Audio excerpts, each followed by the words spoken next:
Okay, we're about to get started. Hello, good evening, everyone. Good evening.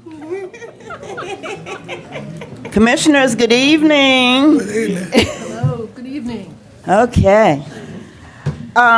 We want to welcome everybody, and we're calling this meeting to order. May I get a motion? So moved. Second. It's been motion second, meeting called to order. All in favor? Aye. Fantastic. Madam Clerk, would you call the roll? Here. Oh, here. Taylor, Here. Wright, Present. Fisher, Here. Poole, Here. Culpepper, Myers, Here. Atkins. Here. We have a quorum. Thank you. Madam Clerk, I'm going to, I guess we're right down here to minutes. I'm going to be asking for a motion to approve the minutes of Tuesday, March the 5th, Tuesday, March the 19th, a non-voting meeting of Tuesday, March the 12th, Thursday, March the 14th, and Tuesday, March the 19th. Can I get a motion? So moved. It's been motion and second to approve the dates that I've just read off. All in favor? Aye. Madam Clerk, are there any written? No, we have none tonight. Okay. I also am going to be, for those of you in the audience, the Barnett Shoals developer has requested to have his project removed from the agenda. But we'll still go through the process when we get to that. And we still have to vote on it. And we still have to vote on it. But that project, there has been a request to remove it, okay? I thought y'all be excited and shouting.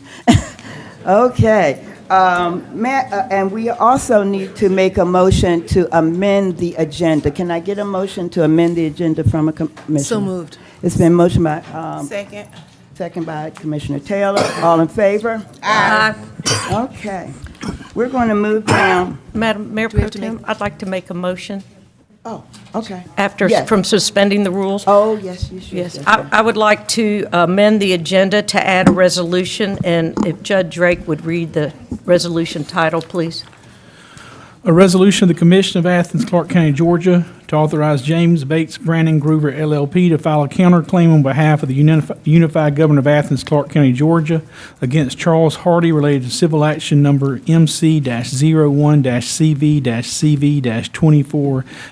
MC-01-CV-CV-24-0386 filed in the Magistrate Court of Athens-Clarke County, Georgia, and related to Charles Hardy's involvement with the sanctioned homeless encampment and for other lawful purposes. Second. It's been motioned and seconded. All in favor of the resolution? Aye. It's not. It's And going then to to be the moved to agenda. the agenda. I'm sorry. In new business. Under new business. Okay, That will be thank picked you. up in new business. Thank you. You're welcome. Okay. We are going into our consent agenda, items 1 through 17. 17? So moved. I would like to make a motion to remove 13 off of the consent agenda. 13? All right. Second. I don't believe we need to vote on motions to remove. People can just request it. Oh, just Okay. request it. Okay. Any other requests to move? An item between 1 and 17 minus item 13. Wow, that's great. Okay. Motion to approve the consent Yeah, without 13? can I get a motion to We approve? need to take public comment. Public comment. Oh, yeah, we do have to have some public comment. Is there any public comment on items 1 through 17 minus item 13? Any public comment? Ordinance. You got 9 ordinances to read. All have ordinances on the consent agenda. Okay. So you ready? Anybody else before he gets started? Go for it. All right. Number one, an ordinance to amend the Code of Athens-Clarke County, Georgia with respect to the Public Safety Civilian Oversight Board and for other purposes. Agenda item number two, an ordinance to amend the Code of Athens-Clarke County, Georgia with respect to the establishment of an all-way stop at the intersection of First Street and Vine Street and for other purposes. Number three, an ordinance to amend the Code of Athens-Clarke County, Georgia with respect to the establishment of an all-way stop at the intersection of Freeman Drive at Fowler Drive and Kenwood Drive and for other purposes. Number four, an ordinance to amend the Code of Athens-Clarke County, Georgia with respect to the establishment of an all-way stop at the intersection of West Hancock Avenue and North Newton Street and for other purposes. Number five, an ordinance to amend the Code of Athens-Clarke County, Georgia with respect to the establishment of an all-way stop at the intersection of West Hancock Avenue and North Pope Street and for other purposes. Number six, an ordinance to amend the FY 2024 annual operating and capital budget for Athens-Clarke County, Georgia, so as to provide funding for the Recovered Materials Processing Facility, RMPF, and for other purposes. Number seven, an ordinance to amend the FY 2024 annual operating and capital budget for Athens-Clarke County, Georgia, so as to provide grant funding for the Prosecuting Attorney's Council of Georgia for one full-time position and associated expenses to support assistance to crime victims. Number eight, an ordinance to amend the FY 2024 operating and capital budget for Athens-Clarke County, Georgia, so as to provide grant funding for the Georgia Transit Trust Fund through the Georgia Department of Transportation for transit project and for other purposes. Number nine, an ordinance to amend the FY 2024 annual operating and capital budget for Athens-Clarke County, Georgia, so as to provide funding for expenses related to cost in providing animals with medical care, including medical services and medical supplies, and animal care maintenance in the Animal Services Department, and for other purposes. Those are all of them, Mayor Pro Tem. Thank you. May I get now a motion to adopt the consent agenda items? So moved. Second. Commissioner Wright, seconded by Commissioner Myers. Thank you. I'm trying to look both ways. All in favor? I'm trying to look both ways. Okay, we're moving on to, Do we have to vote? all in favor? Aye. Okay. We're moving on to what everybody's kind of interested into our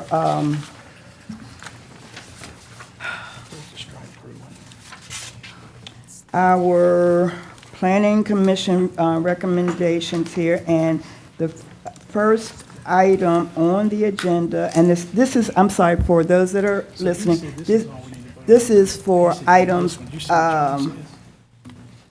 18 through 21. And I know that I've gotten a request from, well, we'll go right ahead. Brad? 18 through 21, is there any input on any of the items from? It's one at a time. Okay, we're going to do one at a time. Number 18. Any public comment on number 18? Good evening, I'm Brett Thurman. I'm an engineer at Armatron Matheny Thurman here in Athens, Georgia, 330 Research Drive, and I represent Phi Kappa Tau Fraternity in this application for special use for a fraternity house on Wilkerson Street.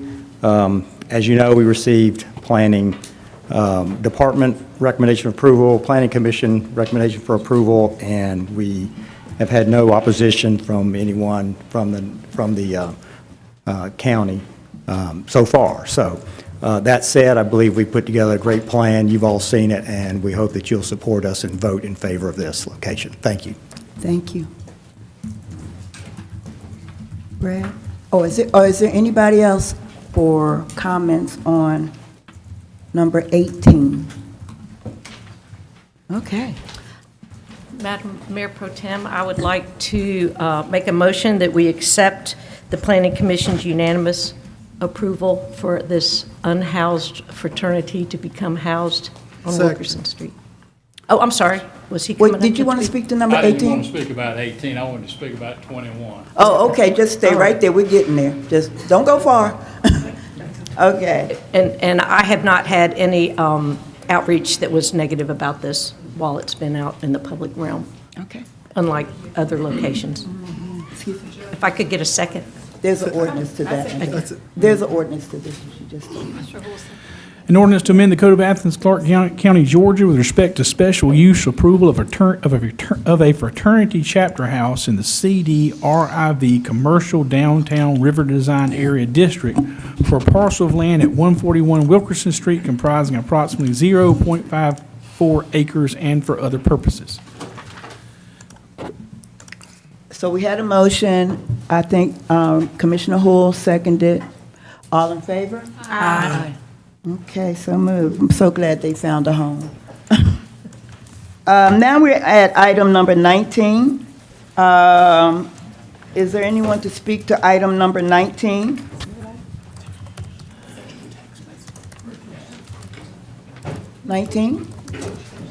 Okay.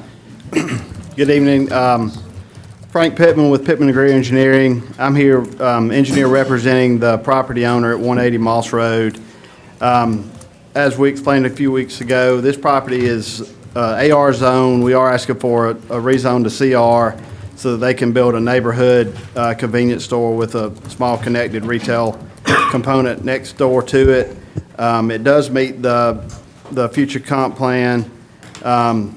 Property is not conducive to ag or residential use as it is today, being on a heavy traffic intersection. It's adjacent to the Firefly Trail, be a good pit stop for people on the trail. Their planning staff recommended approval with some conditions that we are okay with, and we'd like to ask you guys for approval here tonight. Thank you, sir. Anyone else like to speak to item 19? Could you state your name and your address, please? My name is Angela Green. I live at 269 Taylor Lane in Thomas Farm, which is on Spring Valley Road, about a half a mile from where this convenience store would be built. We think the Planning Commission got this right. This is not a service that we need in the neighborhood. It's going to be smack dab in the middle of the Firefly Trail, not really adjacent to it. It's this part of the county. I don't know, folks probably don't go there unless they live there or have a reason to, but Spring Valley Road is the dividing line between the industrial part of East Athens and the residential agricultural part. Thomas Farms is on the south side, the industrial is on the north side. A few years ago, I was here about a rezoning of a large tract of land on Spring Valley Road that was rezoned to industrial, and it will be the Meisner facility. We didn't win that battle, but that's okay. We've come to peace with it. I think that the project is going to be a good project, and Meisner's working with people in the neighborhood about that. But for us, Spring Valley Road is a line in the sand. We don't need a convenience store. It is a rural area, but it takes me 10 minutes to get to right here. We're not isolated, we're not a food desert. We have Space Kroger 3 miles away. Everybody wants a Space Kroger, don't they? We have one. Route 29 is full of convenience stores, every kind of business that you could possibly want. We're not an underserved rural community. We are really looking forward to the Firefly Trail going right by our neighborhood. I think it's going to be well utilized. The sections of it that are open already are well utilized. Bikers don't need a convenience store every mile or two. There's a convenience store that's lovely on Lexington Road, and there's one in the center of Winterville at the Winterville 5 Points. There's a Golden Pantry. Bikers can get that far. They don't need a convenience store every couple of miles. So we think the trail's awesome. We thank the commission for supporting it. We are not anti-development. The developer's probably a fine person, has developed other nice properties. This is just not the right development for that particular piece of land. It's not exactly pristine, but it's wooded, it's agriculture, and if we're going to develop that, it should be for something nicer than a convenience store gas station. Thank you. Thank you, Ms. Green. Hi, my name is James McKee. I live at Thomas Farm, also 115 Ashland Court. Angela Green has done a fantastic job stating all the concerns, all the observations that we have regarding the proposed rezoning of Moss and Spring Valley. As we travel from there to all the places that we enjoy here in the Athens regional area, we are faced with additional traffic, the development of all sorts of things, and this particular corner, the gentleman is right, it's probably not fit for residential or whatever, ag, but it is a buffer, and it's a good place to keep in its present condition so that Thomas Farm, the residents there, and all those on that side of Spring Valley can continue to enjoy that place that they've called home, the sanctity of it. And I would ask you to consider that you probably don't live there, but we do. What you decide if you're going to consider the change. Consider that we live there, you don't.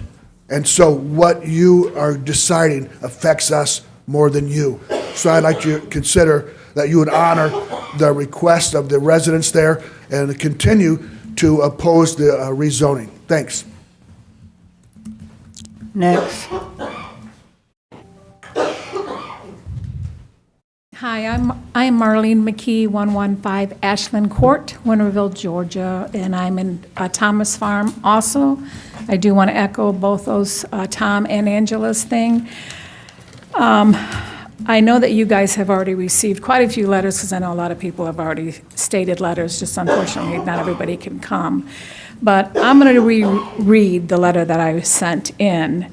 And it says, I am writing regarding the proposed rezoning of Moss and Spring Valley. Last year, I communicated in writing and attended meetings regarding the rezoning of land on Spring Valley across from Thomas Farm. Sadly, the Planning Commission did approve that and rezoning to light industry after a large constituent of Thomas Farm did come here and wrote stating their concerns, and those concerns are still in fact. And we have experienced since then increased traffic from all the industry that's going in, the businesses that are already there.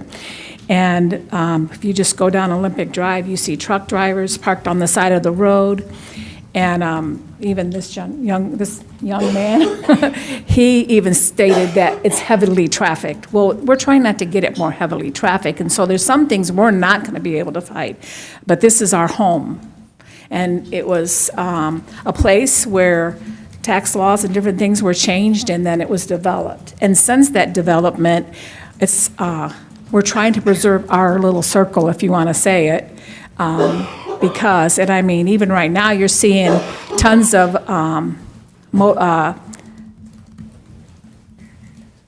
bicyclers, the ones that come out and they come in groups. And so here you have this narrow road and the groups, and even though he mentioned that it's a place for them to stop, they've been doing this for a long time with that gas station or a convenience store being there.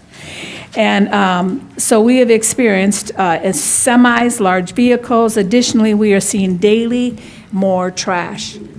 The trash that is around our areas is crazy. I wish you guys would just drive up and down there every day for a little bit and see it. Because of all the buildings going up, all the different things, nobody has ownership for our area. And so now you're seeing lunches thrown out, you're seeing styrofoam stuff thrown out, you're seeing Raddick Road, which is right down the street. It is nothing to see mattresses and toilets and tons of garbage bags. And as soon as you guys cleans it up, I'm not sure who cleans it up, but they do come and clean it up. But it's just within the next day, it's there again. Big items. And so that's kind of traveling towards where we're at. And so that just, it just makes you sad. You know, I'm glad when I get into my neighborhood and I get to be in my home and we're surrounded that. But man, the surrounding areas, Ms. McKean, all the your stuff. time is up. Oh, I'm sorry. I'm sorry, I should have. Yeah, anyway, it was. 3 minutes, everybody. Yeah, it is just embarrassing. So I do hope that you strongly disagree with rezoning this. Sorry I took that much time, I didn't know. That was my fault.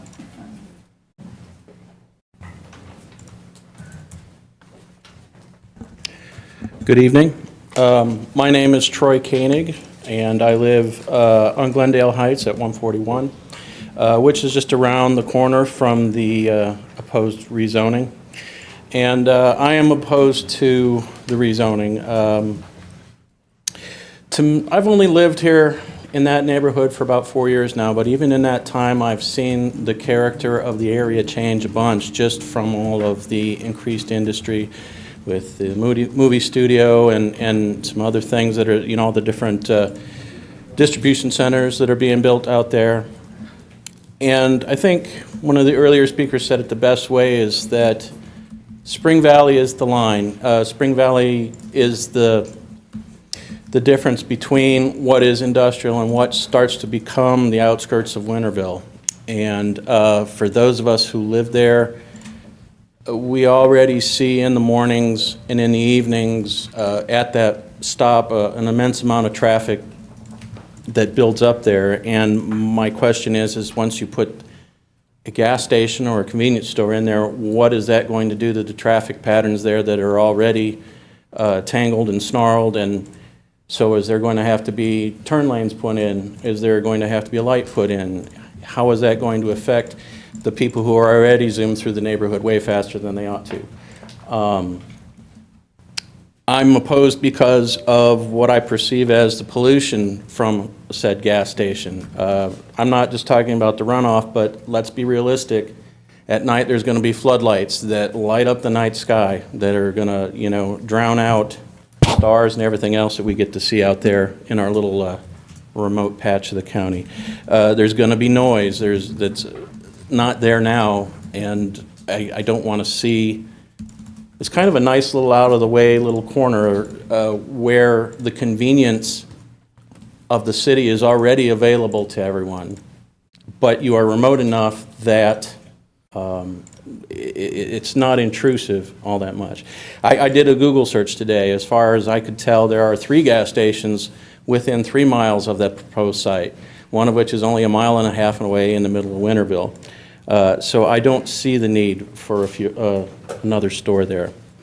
I'm also opposed because what I perceive as an influence on the neighborhood. I mean, let's be honest, it's not going to be just a convenience store or a gas station. It's also going to be, you know, an alcohol license or a tobacco license. It's going to be the lottery. It's going to be all of that stuff that can draw a certain element of crime or, you know, prey upon people who don't need that stuff. I don't want any of that within driving distance, within walking distance of my children. I just don't. Excuse me, your time is up. Thank you.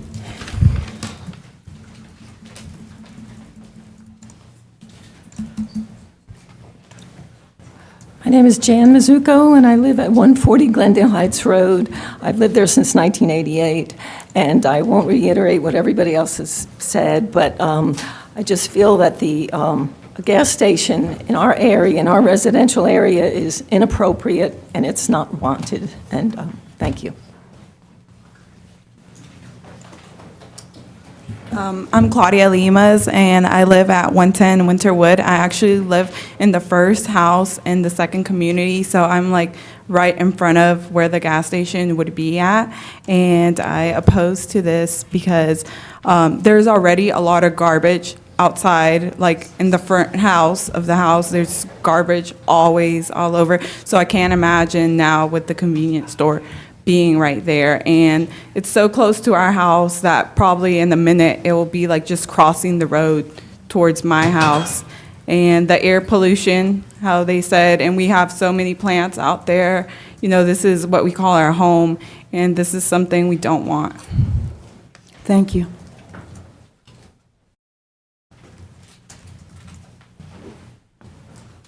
Hello. My name is Star Scott. I live off of Moss Road on Winterwood Drive, just a few hundred feet from the site. And I'm a scientist. I'm also a sustainability professional, and I've done a lot of research on the impact of gas stations in residential areas. So I'm asking that you deny this rezone and also trust the governmental process. It was zoned this way for a reason. There is, as others have spoken about, a really clear line between this industrial section of town and our residential homes.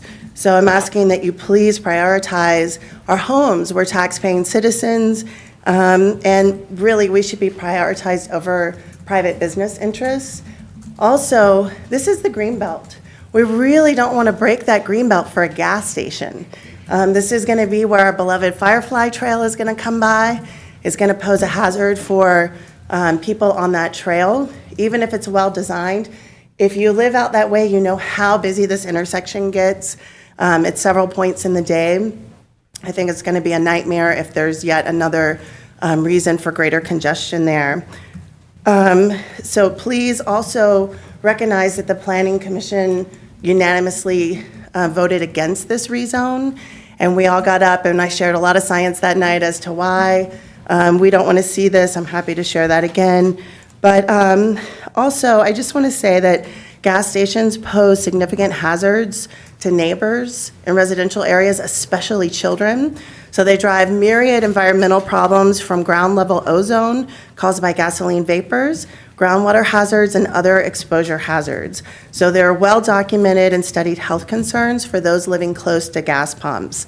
A study led by environmental health scientists at Columbia University examined the release of vapors from gas station vent pipes and found that emissions were 10 times higher than the estimates used for those setback regulations, those regulations determining how far it had to be away from residential areas. So please honor that original zoning. Please think of the community who lives there. There's a lot of us there. We pay taxes. We really just want to protect this line on Spring Valley. If this rezone happens, I just think that industry will continue to encroach further and further into our residential area. So thank you for your time and consideration, and we hope that you'll prioritize the community that lives there. Thank you. Thank you.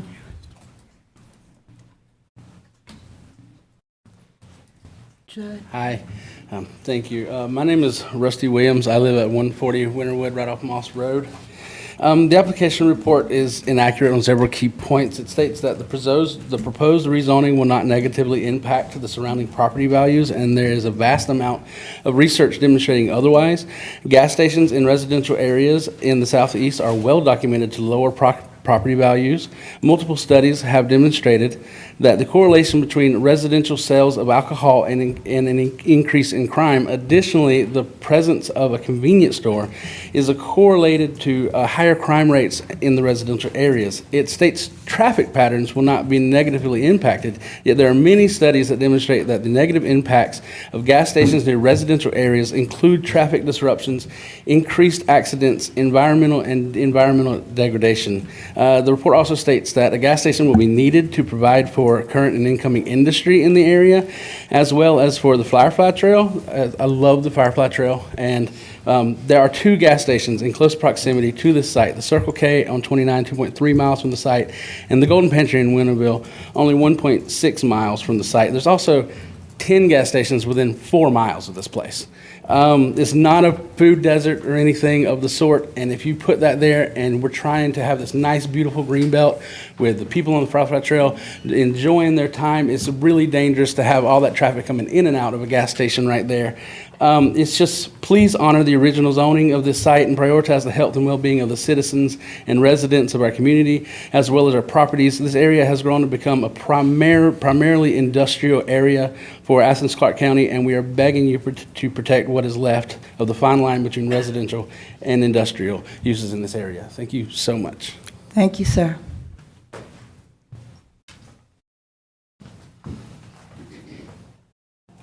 Hi, my name is Cassandra Agbagun. I live at 180 Glendale Heights in Winterville, Georgia. So I live on the street that runs about perpendicular to where the proposed site is. I live there with my husband and my 2 young children. The reason why we bought the house is because it was a quiet neighborhood that we thought would be a safe environment to raise 2 toddlers. And thus far, it has been that. Our neighbors are great. It's a very quiet neighborhood. We can see the stars at night. We absolutely love the scenery. When we heard about the trail coming, we were super excited. As you know, kids love trails, so we are super excited about that addition. When we were notified of the gas station, we were a little worried for all of the reasons that my neighbors have stated. We feel, or we agree that the neighborhood would change significantly and negatively for raising 2 young children. And then the last reason why we're opposing this is because of the traffic. Our toddlers, we drive them out every morning, and right around like 8 a.m., the traffic is pretty heavy. Right now, it's manageable because it's only like a 5-minute addition to our commute. But with an addition of a gas station, we foresee that that might be a bit longer. And so it would take longer for us to commute our children to their schools. So we're asking that you reconsider and oppose this for the safety and the quietness of the neighborhood to continue. Thank you for your time and consideration. Thank you.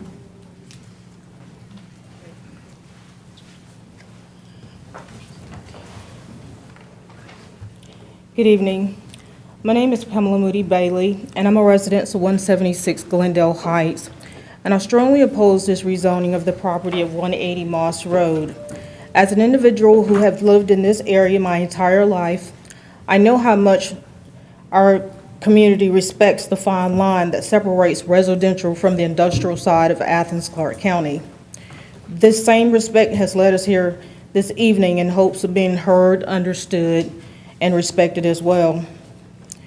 As we address this proposal, residents still have great concerns why this development would not serve in the best interest of those living in the area. We want to know, will this gas station be harmonious? Will it be non-disturbing? And will it be safe to the environment? And will it not impact traffic? As we already know, most gas stations stay open rather late, and many around the clock. This alone will increase noise, lights, crime, littering, potential leaks from underground tanks, and spills from filling tanks. And yes, this will increase traffic as well, which I dread for both drivers and pedestrians, because I've already witnessed a fatal accident at the intersection of Spring Valley and Moss Road. During the last meeting, the property owner had several people reference his character, but it was never his character at stake, but this proposal to rezone for a gas station. Currently, there are over 12 gas stations within a 4-mile radius of his property, which simplifies why this gas station was not wanted, warranted, or welcomed in the community. Like many of you, we simply want to protect the things we love most: our families, our homes, and our community. So as you render your decision, please answer these questions for the residents. What will become of this property once 180 Moss Road? What will become of this property should the owner of 180 Moss Road decide to sell it off? Or once he's no longer able to dictate and have possession of it? It is our hope and prayer we will never have to find out. Thank you. Thank you.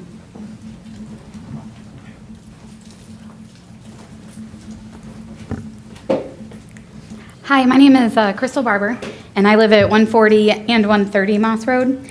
I also sent in a letter, but I'm just going to reiterate some of that. So I moved here for 2020 for a position I took, and even while before I moved, when I came for my interview, we had actually picked that property because it's 17 acres. I grew up in Ohio. We had a 100-acre farm, a dairy cattle farm, and then we also, my mom and dad had a 19-acre farm.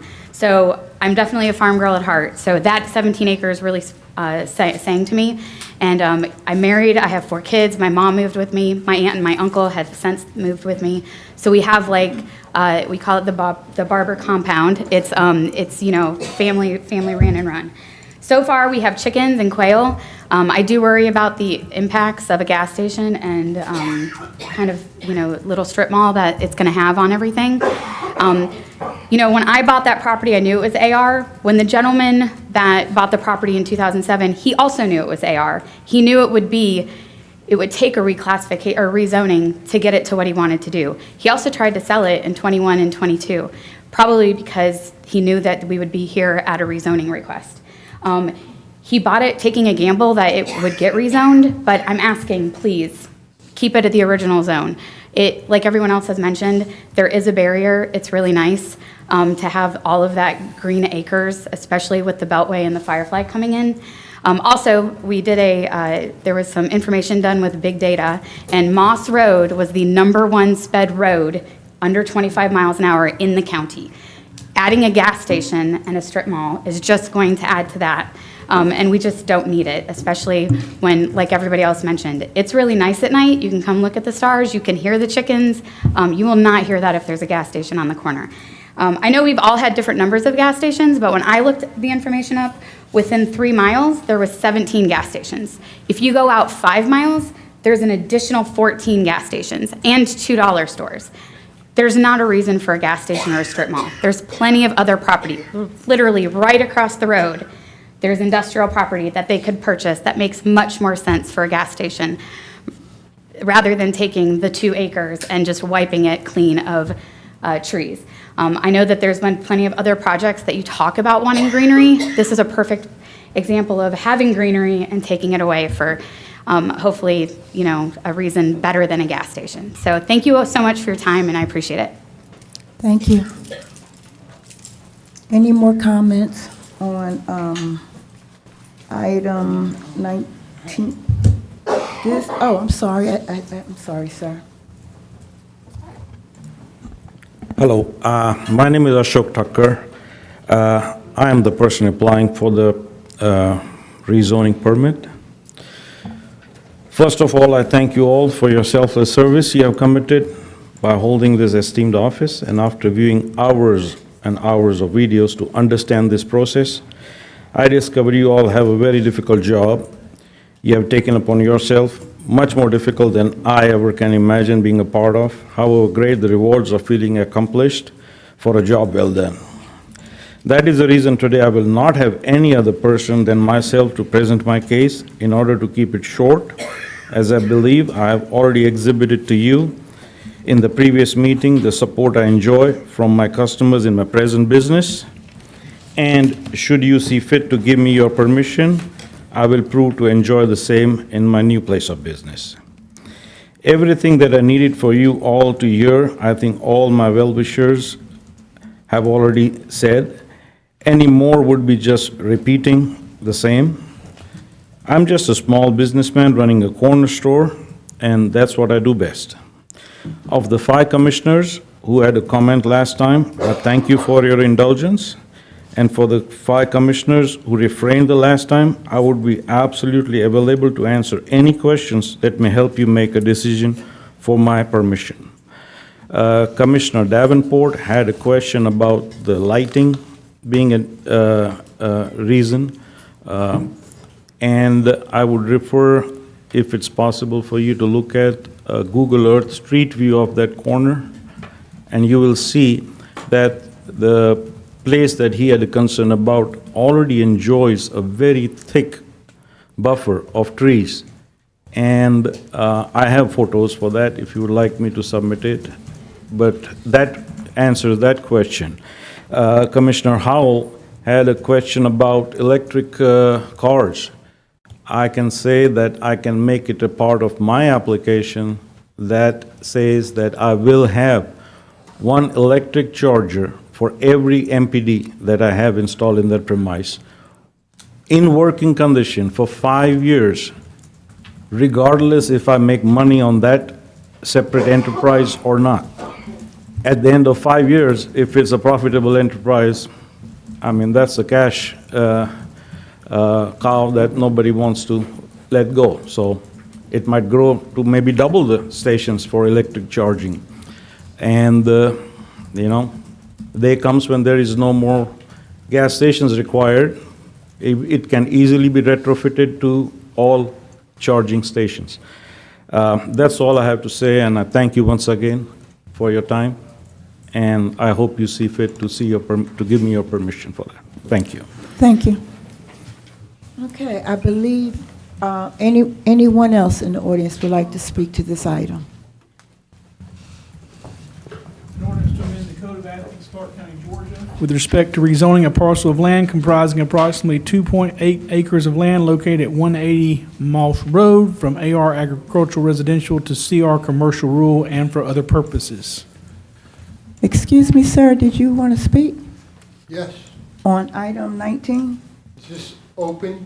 If it's item 19. Commissioner Taylor, this is your district. I know you have a hard decision, but we're waiting for you. Well, I would like to thank all of the residents for your phone calls, your emails, and for advocating for your little small area of Athens. And so as commissioner of this district, it was hard, you know, going back and forth with the pros and cons of having a gas station in their area. And I travel that area every day to get to my niece's middle school. And so with that, I'm going to have to go with the planning commission to deny this proposal. Yeah. Second. It's been motioned. Second.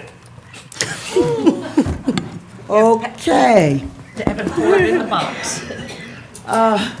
It's been motion sent, but we have comments from Commissioner Link. Commissioner Houle have any comments?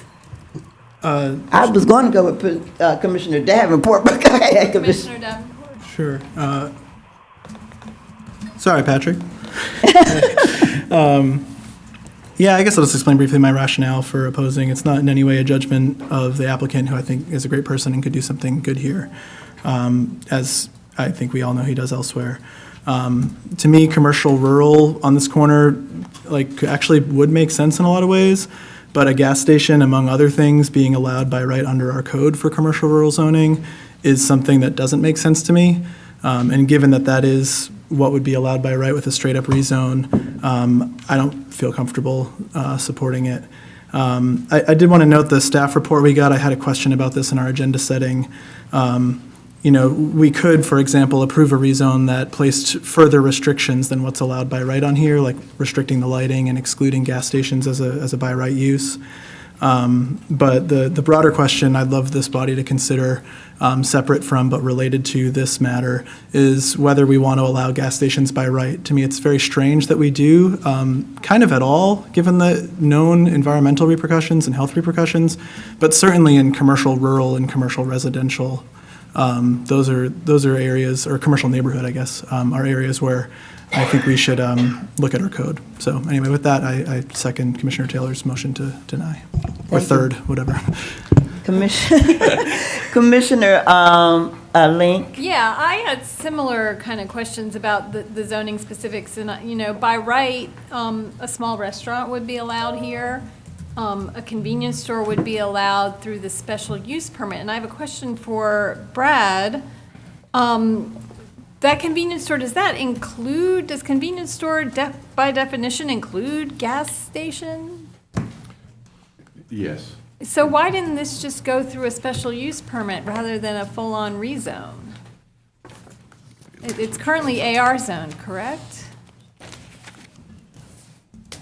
Yes, it's currently AR. I mean, let me look it up first.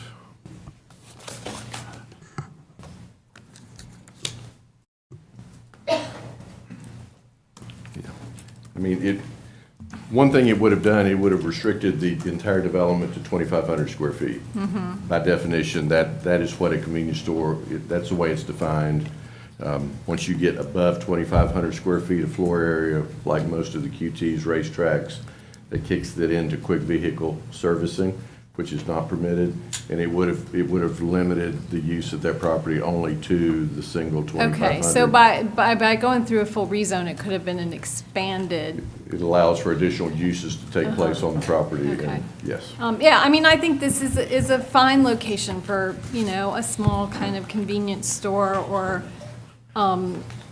general store or restaurant, barbecue shack, whatever, to service the trail and meet the immediate needs of the folks who live out there. But yeah, the gas station element of it, I'm hoping we'll come to a day within our lifetimes where gas stations are no longer a thing.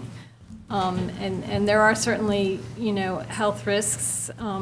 It's a rural, pristine area. People are growing food and raising food stock out there. So I would hope the applicant could rethink his business model to not include the gas station aspect of it and bring some other type of business there that would be appreciated and welcomed by the community. Okay. It's, Commissioner Fisher, did you have, okay. It's been motioned and seconded. Commissioner Davenport, did you have something you want to say? Yes, I agree with Commissioner Taylor that it's not anything against the applicant who was applying for a gas station, but it doesn't make much sense. We do already have a lot of convenience stores in Athens-Clarke County, and one of the primary reason why people move to that side of town is just like some of the constituents have said, is that they want to see the stars at night. The convenience store is very auto-centric. There's no sidewalks over there, and there are two farms adjacent and we're located right next door to it. So, I'm thinking hazmat hazard and also protecting the green belt as well. But it's nothing against the gas station itself, and I wish that our planning department, nothing against our planning department, will look at rezones to the CR, commercial residential zone, for the allowable use of gas stations when it's next door to agricultural zone. It doesn't really make sense, but I just think there are much better use for that property than a convenience store. Thank you. Okay, I guess we're ready to vote. All in favor? Oh, I'm sorry. So I just want to, for everyone's benefit perhaps, noting that right across the street from here, a gas station could go in by right, unless we change our code somehow. And, the impacts of a gas station right across the street would be almost the same as on this side of the road. I would encourage this body to maybe try to express, so it's not just me, if you share this desire, a request of the mayor to assign to the Planning Commission a review of our code to remove that as a by right use. So I'm not saying you have to do that in the meeting necessarily, but an email might do something to move that along. Thanks. Thank you. Okay. Now you made me lose my, Commissioner Hull.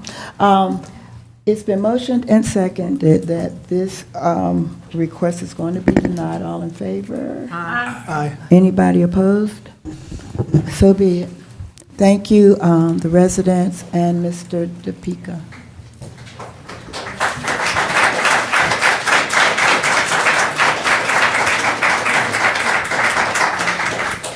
We are now at item number 20.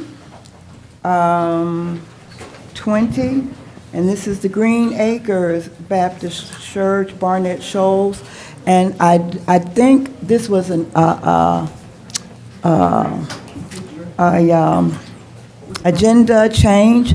The developer has requested that this plan be removed from the agenda, and with that, I would. Public comment. Oh, okay, you don't want to remove it first? I got this mic. I'm trying to figure out something here. So, Miss Jean, so, okay, so do we go here? Okay, all right. Okay, for item number 20,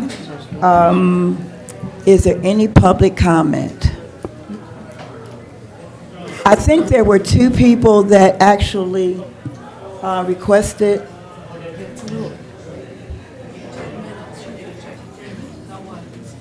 Are they withdrawing the plan? Yes. The application. That's the request, Carol. That's his request. That's a request. That's the request. It was a request. It wasn't, we have to vote on it. We have to vote to take it off. Okay. Okay. We're going to have Mr. Middleton and Mr. Harrod speak first. They called in, so they have the privilege of speaking for 10 minutes, and there anybody else after for 3. Mr. Middleton?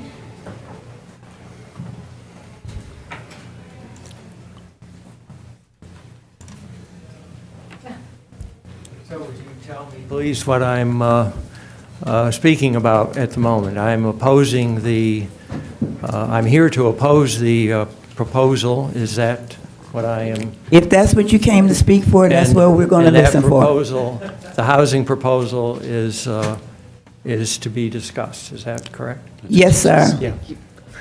So, good evening, Madam Mayor Pro Tem and members of the commission. My name is Kent Middleton. I live at 195 Clyde Road in the Green Acres subdivision, and I'm president of the Green Acres Crestwood Community Association. I thank you for the opportunity for all of us to speak here tonight. I've sent you each in more detail my detailed comments, in more detail than I can present tonight. I ask you to deny the rezoning of 2295 Barnett Shoals Road and 170 Forest Road to the RM1. I ask you to follow the advice of the Planning Department staff, the first vote of the Planning Commission, and the position of District 8 Commissioner Carol Myers by voting to deny the application. Let me recount a bit of the opposition. About 30 Green Acres homeowners expressed opposition to the rezoning request at the meeting at Fire Station 7 in November 2023, and then again in February of this year. Some 80 residents, perhaps more, voiced opposition to the project when Commissioner Myers asked residents on Facebook to communicate their opinion on the proposed housing development. A strong contingent of Green Acres Crestwood residents spoke against the project March 19th, and the Mayor and Commission agenda at the agenda setting meeting, and a number of them are here tonight. Supporters of the rezoning contend that only a few residents oppose it, but this is certainly not true. And many of the supporters of this program, at least the ones who have written in, appear to be managers, property managers, developers, bankers, members of the church. And I would ask why those folks who don't live in the neighborhood should have more credibility than the folks who do. We're accused of being NIMBYs, not wanting anything built on that church property, certainly not in our backyard. And we do have to plead guilty that Green Acres Crestwood has opposed every plan offered by the church over the last decade. First, there was a large national pharmacy, then a large grocery store, then a drive-through coffee shop, now an early 2000s era housing complex. So far, all of the proposals have been defeated either because they were too large, too commercial, too auto-centric, or all of the above to be inserted into a well-established residential neighborhood. The proposal before you tonight should also be defeated. A housing project proportionate and complementary to the Green Acres would be welcome. But the present proposal, a duplicate of Hardy Board Apartments and Research Drive, does not complement Green Acres Crestwood, a, quote, traditional neighborhood according to the future land use plan. As the Planning Department staff notes, a traditional neighborhood envisions strict design standards to ensure appropriateness of design and to protect neighborhood character. This proposal has too many units joined abreast in single buildings, too many cars, too much parking, and too few features, such as brick accents and hardwood flooring that might be consistent with the character of the neighborhood. I suggest in my written remarks that perhaps missing middle would provide some answers to this question, would be more acceptable. Something that's been missing in this whole thing is a dialogue with the church and with the builder. We've held 2 meetings called at my request, and the developers showed up at both. At the first one, the developer said, if you want something that's different than this, you probably have to get another developer because this is what we do. And that is the development that they've made on Research Drive. We would like to have a dialogue with the church and with the developers, including the commissioners, our commissioners, both of whom are involved in this, and the planning department, who have made some excellent suggestions, we think. So we hope that that we will have a debate in the future. Thank you. Thank you, sir.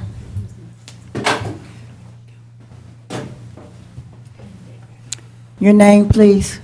My name is Andrew Harrod. I live at 315 Brookwood Drive, Athens in Green Acres. I did address you all at the agenda setting meeting, so I won't repeat my comments from there here, other than to say we recognize that this is a difficult piece of property to develop. The church recognized, or should have recognized, that that was the case when they bought it. It is presently zoned RS25 because the church requested that it be rezoned to RS25. And because of that situation, I think that the church has an obligation to have something of a covenant with the neighborhood that provides something special for that piece of property. It's going to get developed. Nobody has any questions about that.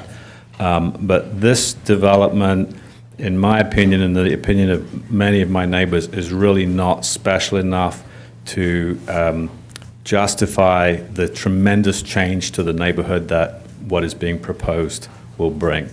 It's my understanding that the developer has requested a withdrawal. I would encourage you to simply deny this. I think a line needs to be drawn under this particular piece of this particular proposal.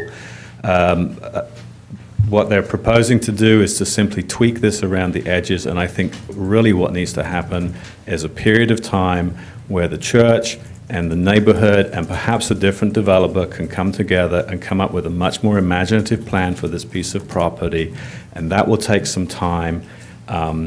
And simply tweaking around the edges is really not going to get us to where we need to be. The fact that this was, the request to pull this was made only a couple of hours before this meeting, in my opinion, is not respectful to the neighbors, and it's not respectful to the mayor and commission either. So I would support everything that my friend Kent has just mentioned, and I would request that you deny this withdrawal and the rezoning. Thank you, sir. Is there anybody else who would like to speak to this item?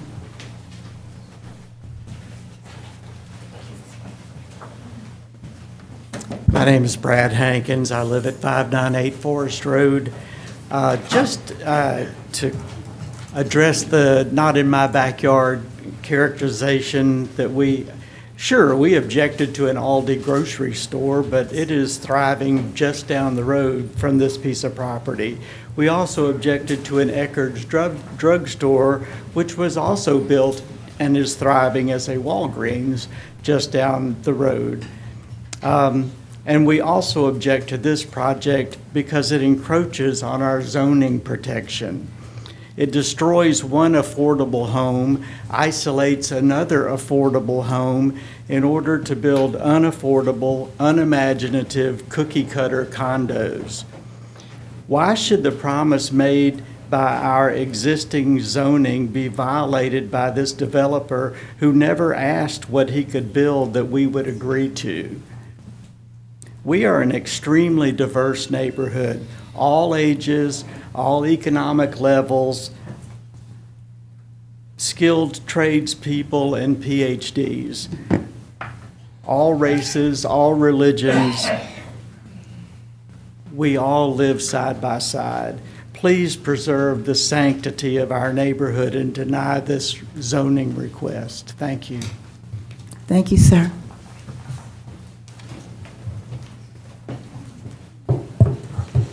Hi, my name is Roxanne Eppelhard. I live at 145 Greencrest Drive, and my brother lives next door at 135 Greencrest Drive.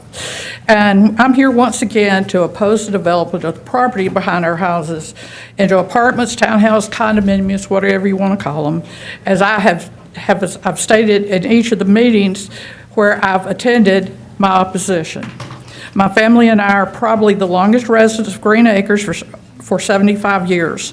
I've seen all kinds of developments which have helped our part of East Athens.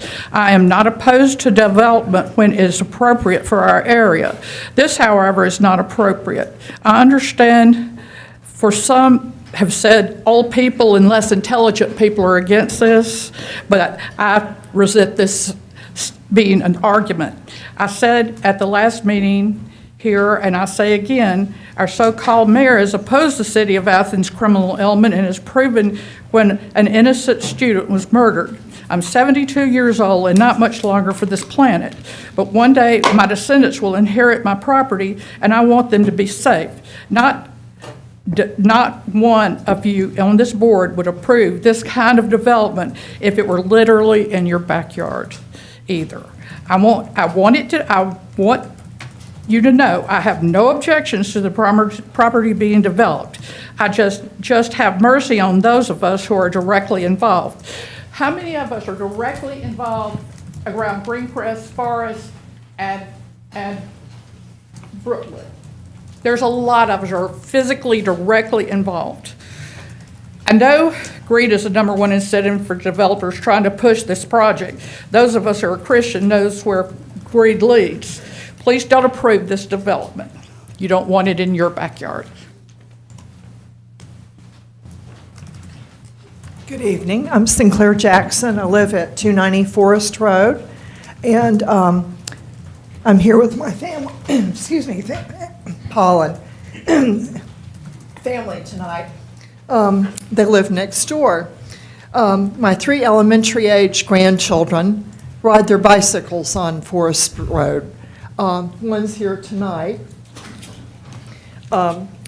Clouded by the many valid reasons that this development should not go in our neighborhood is the blind curve less than 1/2 block from the proposed entrance to this development.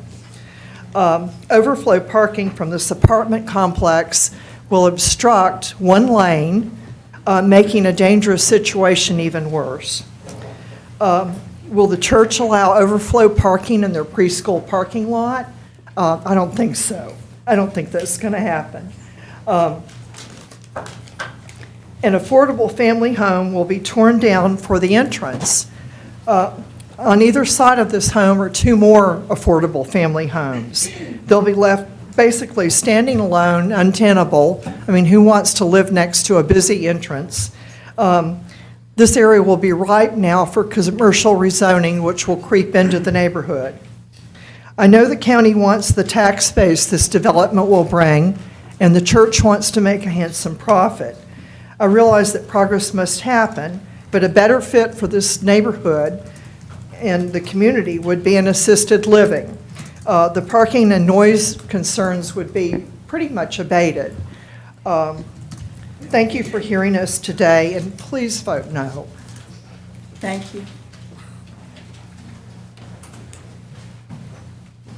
Hello, my name is Maddie Barkdahl, and I live at 150 Belmont Court in Green Acres neighborhood, and I've lived there for 2 decades and raised my 3 children there with my husband, and we still live there. So you may know that Green Acres was established in the 1950s, in the mid-50s, and many of the homes there are small ranch homes. When it was established, it was surrounded by cow pastures. It was very rural, and over time, stores and restaurants have opened. Some of the homes are split levels. There was continued development in our neighborhood in the 1960s. But I want to say that we are a middle-income neighborhood, and we have homeowners and long-term rentals.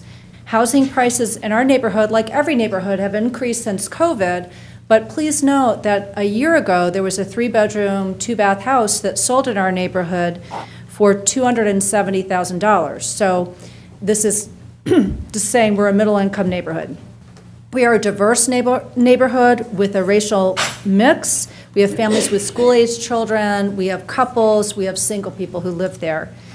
I appreciate Green Acres Baptist Church. It is the anchor at the front of our neighborhood. And I understand that they want to make money back that they put in. I believe it is knowledge that is publicly found that they purchased just under 5 acres in foreclosure from a bank in 2012 for $175,000.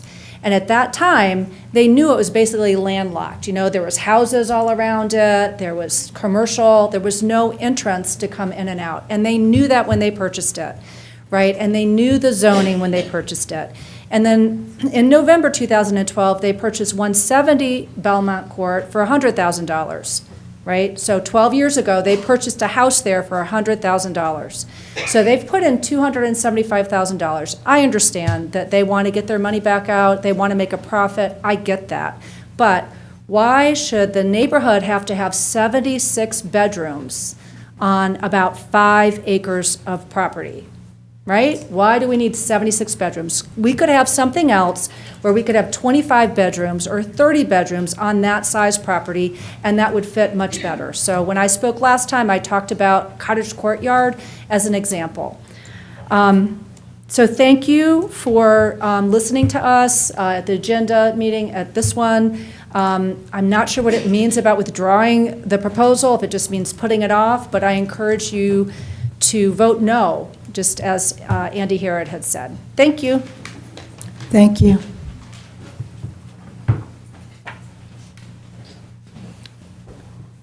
Joe Allen, 225 Forest Road, Athens. Good evening. Thank you for your leadership, for we understand that the decisions you must make are often not easy ones.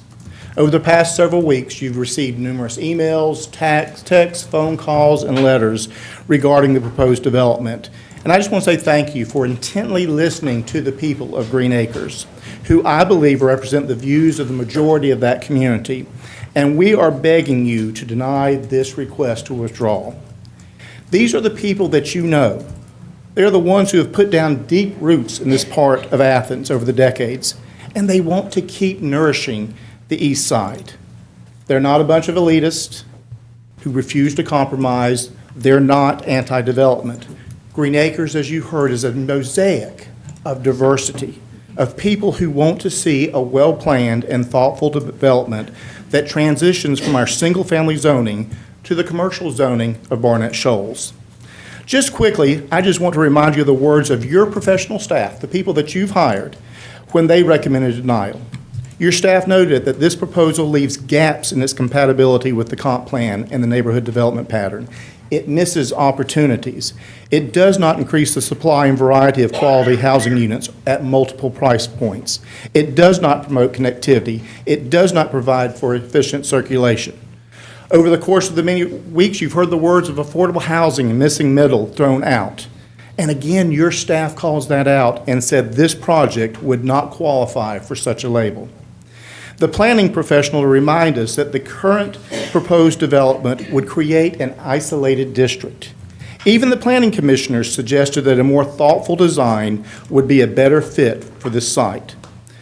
So let's heed them at their word. Let's take the time to find the better solution for this property by first denying this withdrawal request.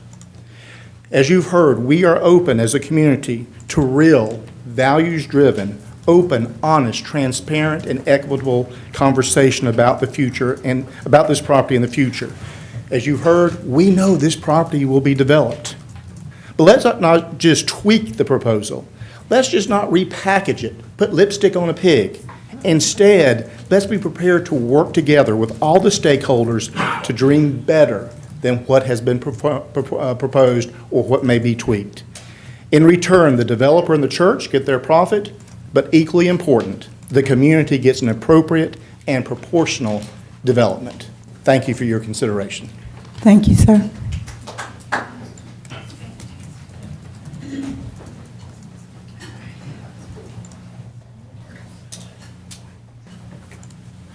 Hello, I'm Melanie Aaron, 165 Clyde Road, Athens, Georgia, in the Green Acres community. I grew up in Green Acres. And my mother still owns the home, and I'm back there with her after the death of my dad. And I was thankful to be there during COVID, I can tell you that. And I love my neighbors. I'm thankful for my neighbors. And I can call on my neighbors when I need to. It's a great community. It's a great community for the kids. It's a great community for pets, a great community for people. This property, I'm asking that you please not rezone it in this way. This property needs to be part of our neighborhood. We want neighbors there, where yards meet yards, where people could grow some flowers maybe, have a little outside space, where it's part of our neighborhood, where they can walk their dogs in our neighborhood. and be part of our neighborhood. It takes some thoughtfulness and creativity, less pavement. I agree with Commissioner Link from the last meeting. More compatibility with the tree ordinance, because I really love trees. I have a lot of trees. We have a lot of trees. I have the county arborists come out and look at them on a regular basis because I want to keep them. So, and I tell everybody that. We've got a county arborist, call it. So please don't rezone this. Please encourage a thoughtful plan that can fit into our neighborhood. Thank you. Thank you, ma'am.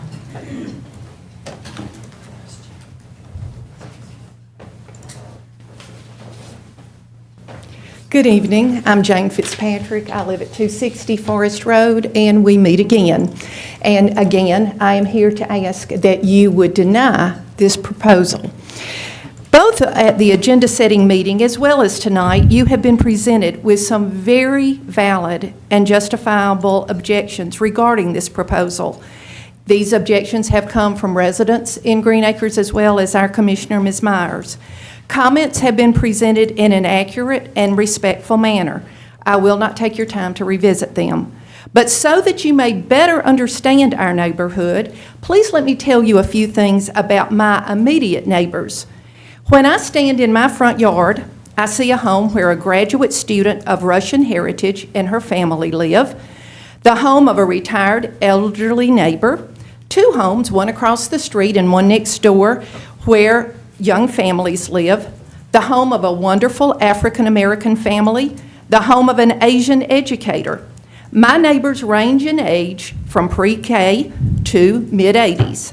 We are a heterogeneous gathering of individuals from various backgrounds, a few retirees, while the majority are still active in the workforce, all at different stages of life. We are with the times. Some are devoted to protecting the environment, some plant gardens, some are dedicated to exercise and the outdoors, and when need be, all are quick to lend a helpful hand.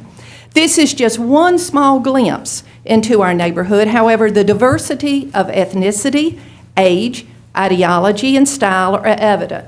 Green Acres is not a cookie-cutter community. We are not stuck in the dark ages, but rather open-minded and committed to making life better for all. Green Acres is not a prestigious neighborhood. Labels do not apply, for we come from all walks of life, varied backgrounds, and are a broad spectrum of age groups. We, the residents of Green Acres, are the ones who will be directly impacted by this decision. Therefore, doesn't it seem only right that we, the residents, be provided with an opportunity to sit with Green Acres Church and other stakeholders in the development of a plan that is beneficial to all? In order for this to occur, you must deny this proposal. Please, please, please vote no. And I will add, please do not grant an extension. We need a vote tonight. Thank you so much for your attention.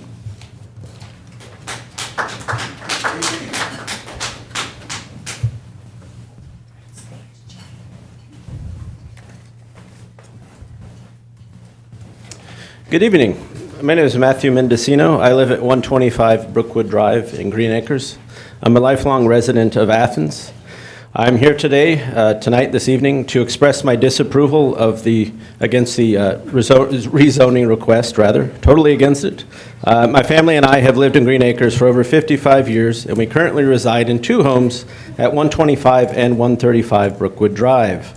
Our properties are directly adjacent to the plot of land proposed for rezoning.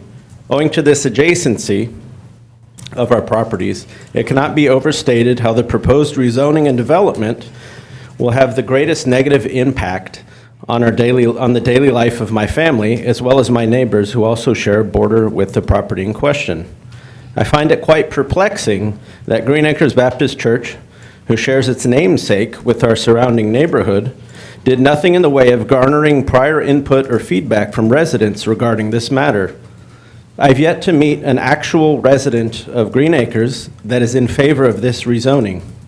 My family and I, unequivocally, oppose this rezoning proposal.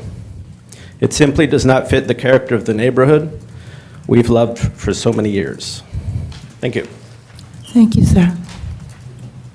Any more comments? Yes, sir. Yeah, I'll kind of finish up. I'm Frank Pittman representing the developer. As you guys mentioned earlier, they have requested for this to be removed. They're not requesting an extension or to tweak anything, and they're not trying to be disrespectful. It's exactly the opposite. They're trying to be respectful, and they hope that it would save some time tonight. They're asking to completely withdraw the rezone application completely. So there's no tweaking, there's no extension. They're trying to pull it out completely. So that's the request, and hope you guys would grant that. Thank you. Is the developer not interested in the property? Is that the intention? Hold up. We're not having that kind of conversation. I mean, you can step outside and talk to them. I don't know whether they're interested in the property, but at this Now, point. you know you ain't basically listening after to me. conversation. Well, after conversation with commissioners and with staff, it's evident that the project is not wanted, and listening to the community, it's obviously not wanted. So they just want to pull this out completely. Thank you, sir, for clarification. I wasn't being rude to you either. Okay. Any more comments? First of all, we do need to, help me out, Madam Clerk, we need to look at read the ordinance, and then we're going to do the request. Okay? An ordinance to amend the Code of Athens-Clarke County, Georgia with respect to rezoning 2 parcels of land comprising approximately 4.8 acres of land located at 2295 Barnett Shoals Road and 170 Forest Road from RS-25 single-family residential to RM-1 mixed-density residential and for other purposes. Thank you, sir. Commissioner Myers? Yes, I would like to make a motion to deny this proposal. I'll second. Okay, and now I'd like a few minutes to speak to it. First, I want to thank all the residents who have spoken with so much force, with so many different concerns and different ideas about residential and other development they would support. This is a bit unusual to not support a request for withdrawal, so I want to explain that a little bit.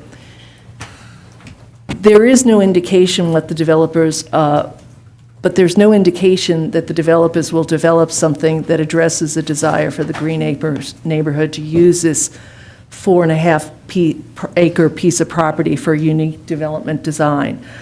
One that they are very willing to see, our community is very willing to see more densely developed, whether with RS-15, RS-8, RS-5, or a creatively designed cottage court, small cottages and multifamily units submitted as a planned development and with community input and support. Yesterday, a proposal for a hold for 40 days was emailed to me with some tweaks to the present design, but I got that at the 11th hour, 4 p.m. yesterday. It was suggested that the new design could be resubmitted in a couple of days and be ready for the next voting cycle. This morning, I replied to the developer I was not making a motion to hold for these 40 days for these changes. Then later this afternoon, again at the 11th hour at 4 p.m., there was a request to withdraw the development. As one of the residents has asked, I have no indication whether or not the developer will be developing on this at all, whether or not they will be releasing the property or all. And I also have no reason to believe that the developer will not simply, so I have no reason to believe that the developer will not simply resubmit these ideas from yesterday with no unique design and no involvement of the community. The residents I have met with the developer, and I have met with the developer at different times, many times, but mostly to react to what fits their development portfolio, not for real input from the community. Residents have been following this item and been actively involved for 6 months now, because this development asks for a very big zoning jump from RS-25 to RM-1. I owe it to the residents here to simply deny this proposal so we can all start fresh with the needed community involvement. Like the residents, I also believe this needs to be developed, and I believe it needs to have more density. But we need to be involved and work together, as has happened in other places in the community that my fellow commissioners have shared with me. Thank you. Commissioner Link? Yeah, I share Commissioner Meyer's concerns, and I expressed my concerns at the last meeting. I certainly believe that this parcel deserves increased density. It's, backs up to a commercial corridor. It would provide a nice transition between the minimally dense single-family neighborhood and that commercial corridor. We certainly need the housing stock in this community, but the design being offered here is completely incongruous with anything on that side of town, and I feel that's evidenced by the fact that they felt the need to ring it with a huge wooded buffer. It's basically saying we're going to obscure this project from the entire neighborhood because nobody would want to look at it. I would challenge the developers to come back with a project that seamlessly fits into the neighborhood. Most RS neighborhood, those houses could be built 15 feet from the property lines. When you build a neighborhood, the neighborhood blends together. People live together and meet one another and act as neighbors. Even an RS8 rezone would probably bring about the same amount of bedrooms to this lot. I would love to see maybe a cottage court style project ringing the property with the addition of the multi-family, multi-story rental property that is certainly needed. Get creative. This property was bought 12 years ago for a meager $175,000. I don't know anywhere else in this county where you can get 4 acres of residentially zoned property for $175,000. I'm not sure when churches got in the business of real estate profiteering, but I'd also like to challenge the church to consider the affordable housing needs of this community. And, the CDO that we put together in our affordable housing strategic plan, where we're calling upon churches in this community to be partners in developing affordable housing. We have a community-oriented institution and a church, and we have a very active neighborhood. You would think that these entities could come together with developers, because we certainly have plenty of eager developers in our community. You'd think these entities could come together to come up with something that is ideally suited for this community and meets the very, very real need for affordable housing in our community, while also creating a neighborhood that blends in with the existing community and is welcomed by the existing community. Thank you, Commissioner Link. Commissioner Hamby, Commissioner Hull. Sure, and I'll be real quick, Mayor Pro Tem. I just wanted to say I'm on the Green Acres listserv, and I've seen the comments that have been made, and at no time did I see anything where anybody was suggesting don't build anything here. So people are interested in something good going there that will be good for the neighborhood and good for the residents. And I'll have to say, Commissioner Myers mentioned the 11th hour of all the different requests came in. I noticed yesterday when we got the email, part of what was approved by the Planning Commission was an increase in the parking variance for that. And then yesterday we get this thing saying they want to decrease the parking. So it's all very, very, it makes my head spin thinking about some of this sometimes. But I do think denying this is the proper way to go. I think it's the proper way to go because it allows the neighbors and whoever develops this property and the church to do what Commissioner Link is saying and work together and coming up with something good. So thank you, Mayor. Thank you. Commissioner Hull. Thank you, Mayor Pro Tem. I guess, maybe I'm of a slightly different mind here. I don't think that we're talking about the difference between approving and denying. I don't think anybody here is trying to move forward on this project that ain't going anywhere. It's basically whether to accept their request to withdraw or to deny. And I just want to clarify, make sure I'm on the correct page here. If we accept the request to withdraw, they can come forward through the same process they did with this, with a whole new application, however similar or different, but it would have to go through the whole process. Is that correct? Whereas a denial, they're prohibited from doing so for a year? That's really, Commissioner, the only difference in it is the denial requires then a mandatory 12-month waiting period before they can resubmit anything, where withdrawal would allow them to submit something at their own schedule. So, I understand people feel frustrated. But, if the difference here is whether to force them to wait a year before they can come back at all, or to allow them the opportunity to begin working on something new, right away. And if what we're hearing from residents is that they're down for something to go there, just not this, I have to imagine the applicant understands quite clearly that this or something very similar to it ain't going to pass on this commission, So I would like to think that the applicant would get more creative, would take seriously that despite trying to push it to the end, they didn't get where they wanted to be, and so now they've got to go back to the drawing board in a more significant way.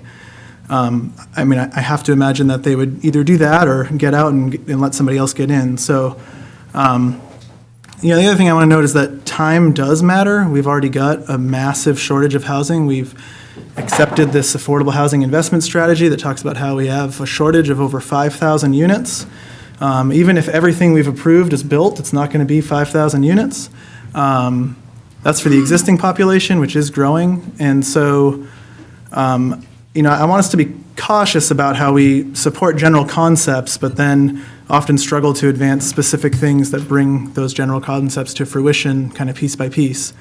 So I guess I don't see the need to be what feels like punitive to me and force them to wait a year instead of giving them the opportunity to get to work on something different now. So I'd like to make a substitute motion to accept the applicant's request to withdraw. Is there a second? Fair enough.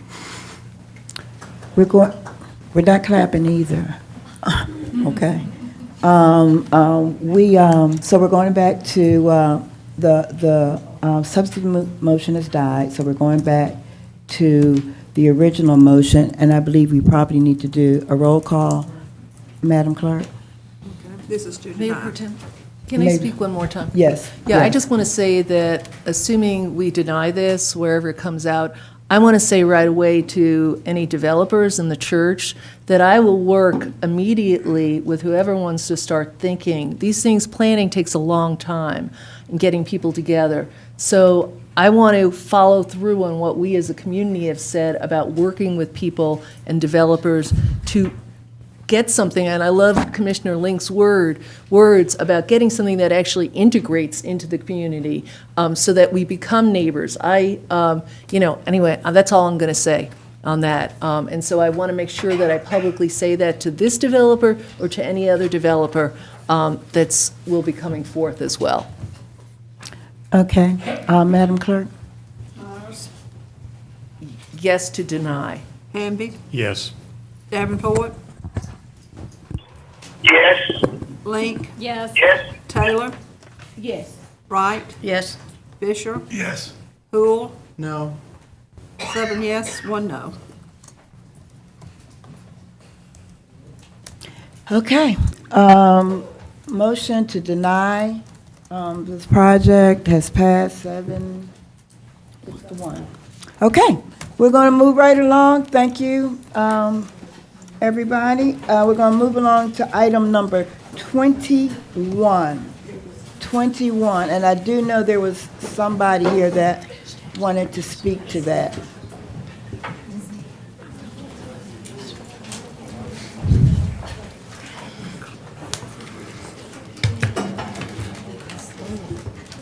Madam Mayor Pro Tem, my name is John Elliott. I live at 130 Southview Drive. I'm a resident of Athens, Georgia.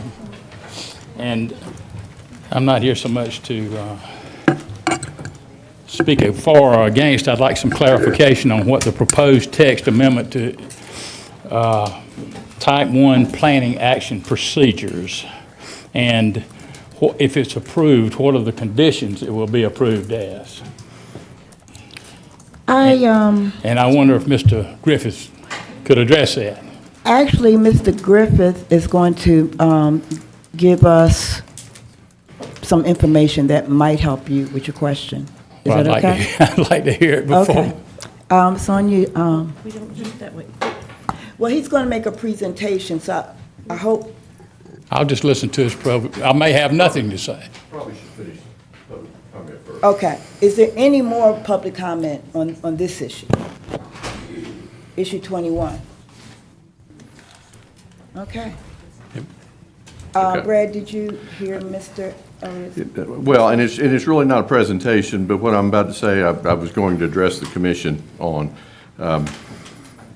What we talked about at our agenda-setting meeting was that my reading of the procedure section of Type 1 procedures really restricted the mayor and commission to only the ability to approve or deny a text amendment when it came forward, where it didn't give you the authority to hold, it didn't give you the authority to add conditions to it, to make modifications to it. And that was what we presented to you over a month, or probably 2 months ago now. You asked for us to put together an amendment and bring back to give you some additional flexibility when considering text amendments, to do some other things other than simply approve or deny the amendment.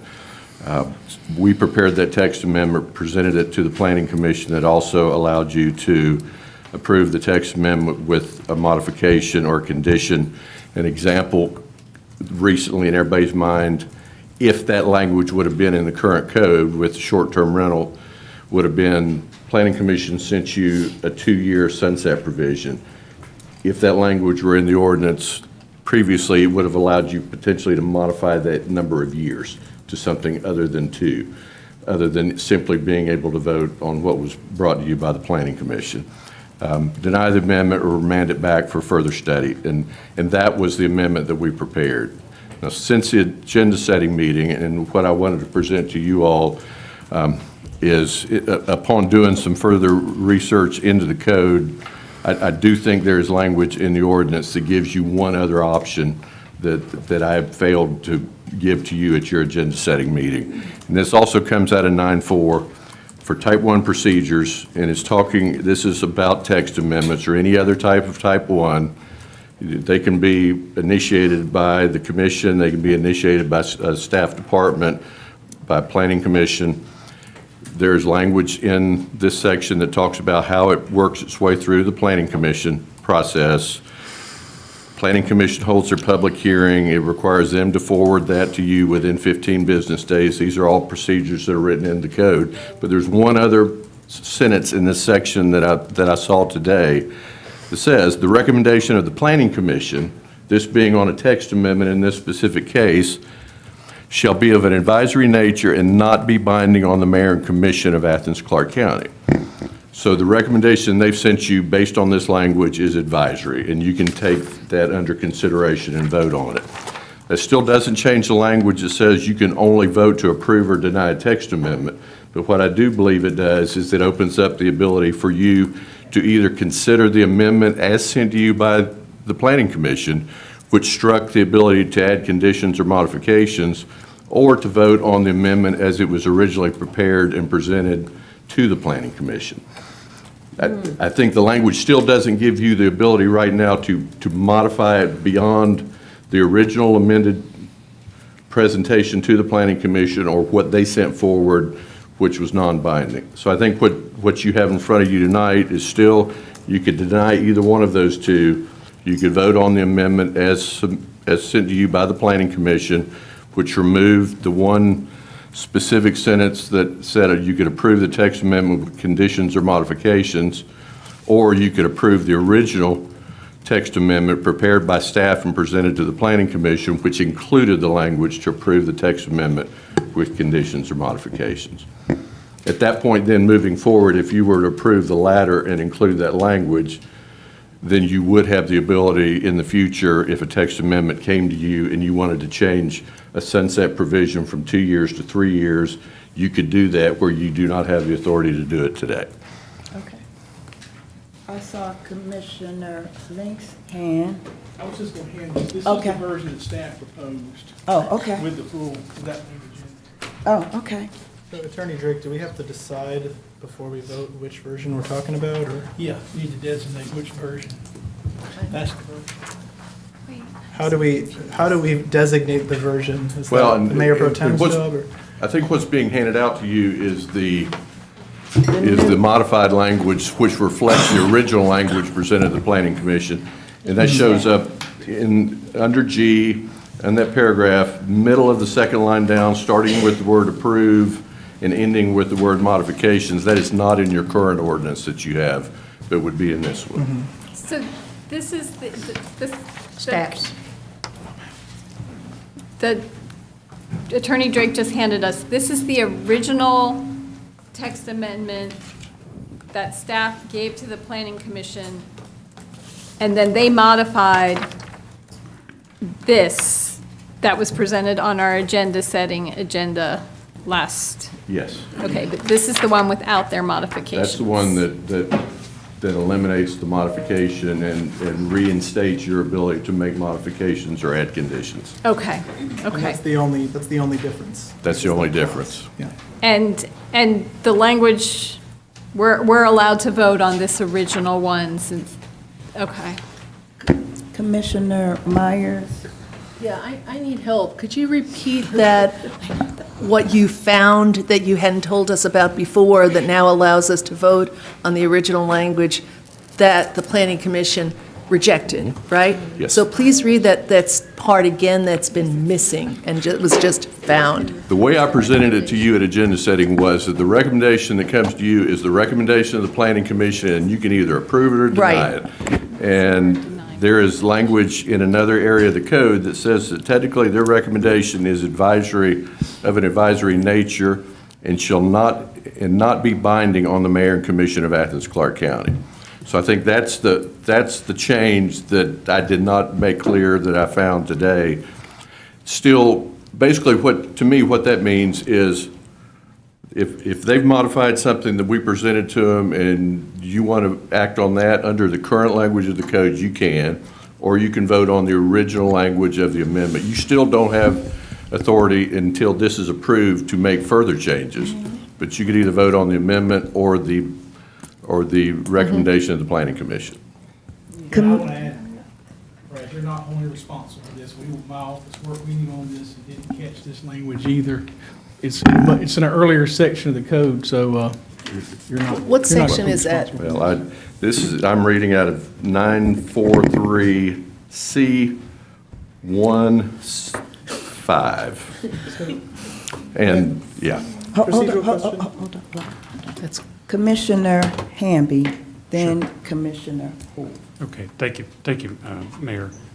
So my question is, so if we approve what you just handed out, Attorney Drake, it doesn't have to go back to the Planning Commission, does it? Okay. And I just say all that because last time this was presented to us, I think back of all the times we've changed text amendments. Mr. Elliott was on the Planning Commission. I think he knows that we've changed text amendments in the past. And ultimately, this body is the one that's answerable, as Commissioner Fisher said at the last meeting, to the folks that elect us to represent them. And so it seems like this answers the question. I think there's probably some more questions that will come out of this based on some recent votes. But at any rate, I would like to ask Mr. Elliott if we've answered his questions. I would like to thank Mr. Griffin for his clear and concise explanation, and I think it would be a great thing for the commission to approve that. Okay. Thank you. Thank you, sir. Commissioner Holt? Yeah, I just want to clarify with our attorney procedurally to make sure we're doing this right. You said we need to designate which version we're considering before we're making a motion to approve it or deny it? Yeah, I would So how do we designate? You're approving 'cause this- usually it's what's on our agenda. You're approving the version that was recommended by staff to Planning Commission, by Planning and Zoning staff to the Planning Commission. I'll make that motion. So what's the wording?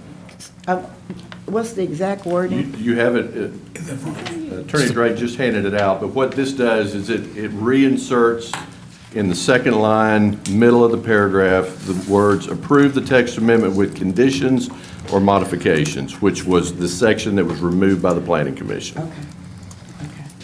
All right, we have is that okay with you, Commissioner Link, still? I'm ready to make the motion that we approve the version recommended by staff. Second. And I've got a few I've got words about it. Okay. I mean, part of the reason I think it's crucial that this body have the real final say on these things is A, we are the democratically elected representatives of the people, and we represent diverse communities throughout this community. And on more than one, often throughout my almost 10 years on this commission, we've been presented with text amendments that would have had a broad impact and negative impacts on very specific portions of the community, and, you know, seemingly positive impacts on others. And us being those who know these very specific small pockets of the community are best suited to tweak that language to assure that there aren't unintended harms brought to certain often voiceless segments of our community. You know, and I will say, you know, that came up in the ADU ordinance that would have allowed ADUs across the board. And I have neighborhoods in my district where you have very, very small lots and very, very narrow streets, and they're already overrun with students and parking, and people are getting blocked in their driveways, and it's untenable as is. Anybody from the Transportation and Public Works can vouch for it. I'm sending them emails almost every week. But I certainly believe that throughout most of the rest of the community, there's plenty of room for those kind of structures and you know, plenty of other increased density. But, you know, we are the ones that get the phone calls. When there are unintended consequences for laws that go on the books, we're the ones that get the phone calls and the angry emails, and we're the ones that have the face-to-face, day-to-day conversations with folks who don't have planning commissioners' numbers, who aren't going to show up at planning commission meetings. We've developed those relationships with these folks, and they would feel more comfortable relaying their concerns to us. So, you know, there's a lot of ideology out there for planning and zoning and development, but there's also a reality on the ground for the real human beings that have to live the consequences of our decisions, and we're the ones who are accountable to those people. Thank you, Commissioner Fisher. I'll ditto what Commissioner Link said, and I want to thank Brad for coming up with that compromise. I think I can support this, and again, and as I said, our agenda setting, the bucks truly stop with us. You know, we are elected by this community to perform a service, and sometimes I think when we appoint people to boards and commissions, and they do great work, and I really appreciate the hard work and the time that they put in to help us make some decisions. But when it's all said and done, like Commissioner Link said, we're going to get the calls, we're going to get the text messages, we're going to get the emails. So again, Brad, thank you and your staff, Judge, for putting this together. I think it's a good compromise. I think I can support this. Okay. Any other thoughts, Commissioners? You ready? Ordinance, yeah, we got ordinance. An ordinance to amend the Code of Athens-Clarke County, Georgia with respect to the Type 1 text amendment procedure and for other purposes. Okay. I think it's, well, all in favor? We had to, wait, Commissioner Link motion, Commissioner Fisher seconded. All in favor? Aye. Any opposed? Ayes have it. Thank you. And thank you, Brad. Thank you very much. All right, we're moving, moving faster than I thought. We're down with whole business, but we had 13 taken off of the agenda. So, and it was on, what was it? Business inclusion. Business inclusion. Is there anyone in the audience that would like to speak to item number 13? We're on it now. It's everything all at once. 13, yeah. 13 through 29. Anybody? 13 to 29? Okay. We're going to start then with Commissioner Taylor. She wanted to pull 13. Yes, ma'am. I wanted to pull number 13, the business inclusion policy, I think that there's still some things that we need to work on in GLC. I feel like this study is to be taken seriously, so it needs to have a little bit of weight behind it. There are still some questions that we have as far as the policy goes, and so I just wanted to pull it off so that it could go back to GLC so that we could kind of answer those questions. Do you have a time span that you, 30 days, 60 days? No, because the importance of this inclusion policy, I don't want it to get lost in translation, but I also don't want it to pass and it still not be beneficial to the community and the people that it's going to serve. So, All right. I would like to make a motion to send it back to committee. I'll second. It's been motioned and seconded by Commissioner Taylor and seconded by Commissioner Link, both who are on that committee. So, all in favor? Aye. Okay, it goes back. Now we're down to item number 22, Splash 2020, Project 26. Motion to approve. We got to see if anybody got something to say. Second. Okay, all right. It's been motioned by Commissioner Hamby, seconded by Commissioner Wright. All in favor? Aye. Item number 23, FY25 Community Partnership Program, funding recommendations. Commissioner Houle? Thank you, Mayor Pro Tem. In alignment with the email I sent y'all earlier, I'd like to make a motion to hold this for 2 weeks for us to consider it at a special called session immediately preceding our regular agenda-setting meeting. I'll second. I love how we're getting so many seconds and thirds. Real quick. It's been motioned by Commissioner Houle to hold for 2 weeks. Commissioner Fisher seconded. All in favor? Comment. Yeah, just You got comment. Oh, you always have a comment. Let this thing roll.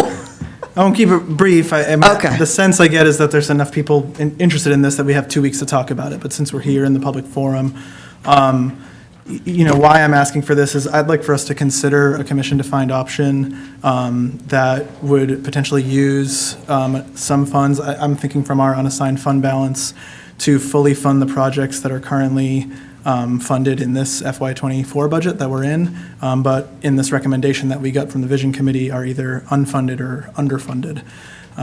So provided that we end up with something on the other end of this in 2 weeks that looks like that, I'd be happy to kind of explain what we got then at the time. I've already heard from a couple of colleagues interest in collaborating on this. Certainly, if anybody would like to, I'd love to work with any of you all who would like to. And I do also want to clarify for the folks from the many agencies who are expecting to get funding from this, that my intention is not to take any funding away from any of the agencies. It's to seek some additional funds from our unassigned fund balance to augment what's in here. So yeah, I'll leave it at that unless there's debate to have. I don't even believe I have a question for you, but I have a question. So are you talking about the projects that were funded not totally to what they asked for, or are you also talking about the projects that were not funded at all? It's kind of a mix of the two. I'm not necessarily saying that we should fund the full request from every agency that's listed here, but my rationale here is this is our first time transitioning from an old way of doing things to a new way, and this new way I think is much better, but as we work through that in real time in the midst of this fiscal year, about to approach a new one, the organizations that we've been partnering with year after year under the old way, it feels a bit abrupt to me to just like have or completely cut their funding. And so as kind of a bridge from the old way to the new way this one time, to me it makes sense to do that. And then when we're having our budget discussions, we can talk about whether we should actually be allocating more funding overall to this program. Because the other thing to note is that there are way more organizations who applied to this than were previously in the FY24 budget, including many that have been recommended for funding. Okay. Commissioner Lane? Does Commissioner Fisher, he seconded, right? Oh, okay. I'm good. I'm good. Yeah, I have a question. If we were to pull funds from the unallocated fund balance, would those be restricted? Because I know the federal funds, we have a little more broad application of those. Would any of these organizations not be eligible for those local funds? Commissioner Link, I know you're probably talking to the experts, Yeah. but I think that is probably what you and, Yeah, I mean, I think we should just go, putting it out there to everybody that we need to keep that in mind yeah. moving So when forward. you're working on that, I think So that- you'll get the answers then, okay? I mean, it's worth noting that the current revenues is general fund dollars. So this would just be additional general fund dollars. Yeah, but I think. Commissioner Wright? Yeah, I appreciate having some time with Commissioner Huell on the phone to express my lack of support for interrupting this process. I know that we've added some new agencies in this process. I think the vetting that's done by the Vision Committee is a solid process, and I think that it's, like when we don't put things on consent, it makes people wonder if it's really going to pass. So to me, I support us moving forward with what is in the packet. I think the best approach is for us to then discuss maybe what wasn't completely funded or not funded during the budget process, because we have this complete analysis of these requests, and then we would be able to work on assigning funding then. But I think by not moving this forward now, the people who have been recommended are going to wonder. It's not for sure. It's not But you're funded only, until they're funded. you're talking about 2 weeks though, right? But Oh, I also, wait a minute, no, I'm sorry, I'm not supposed to be doing that. Let me go to Commissioner Link. I'm sorry.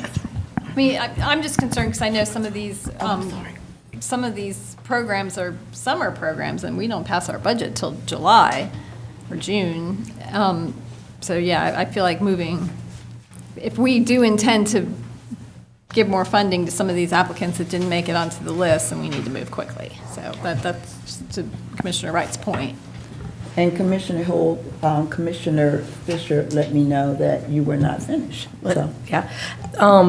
So, one, I think that we should stay within our budgets. That's part of, our cycles, the transparency that happens when we vote in the voting cycle versus trying to pop up in 2 weeks. I'm not even sure what meeting that would be. We've just made announcements about works, I guess, agenda setting. But anyway, I'm not in favor of this change. It's also a potential change. We're delaying it for 2 weeks. Commission to find options being developed that might not get approval from all of us. And with so many people missing and presiding details, I just don't think that this is a good way to go with this. So I would, we have a motion on the floor? We have a motion on the floor. I would like to make a substitute motion to pass this as presented in the past 23. I didn't even look enough to know the numbers, but pass it as recommended in the agenda. Is there a second? Can I make a comment before I decide that? Yes. To see if we can, see if there would be an appetite to amend the main motion to hold it until our next regular voting session, so that way we have the opportunity to hear public comment at the April agenda setting and then again at the May voting session. I can amend my substitute motion to hold it till the next voting cycle. I'll second that. Okay. I saw your hand up, Commissioner Myers. Well, yes, and I'm just following up on Commissioner Hamby's point, and with the manager's office, will that work holding holding it versus 2 weeks versus 4 weeks, or till the next, how does that affect things from your point of view?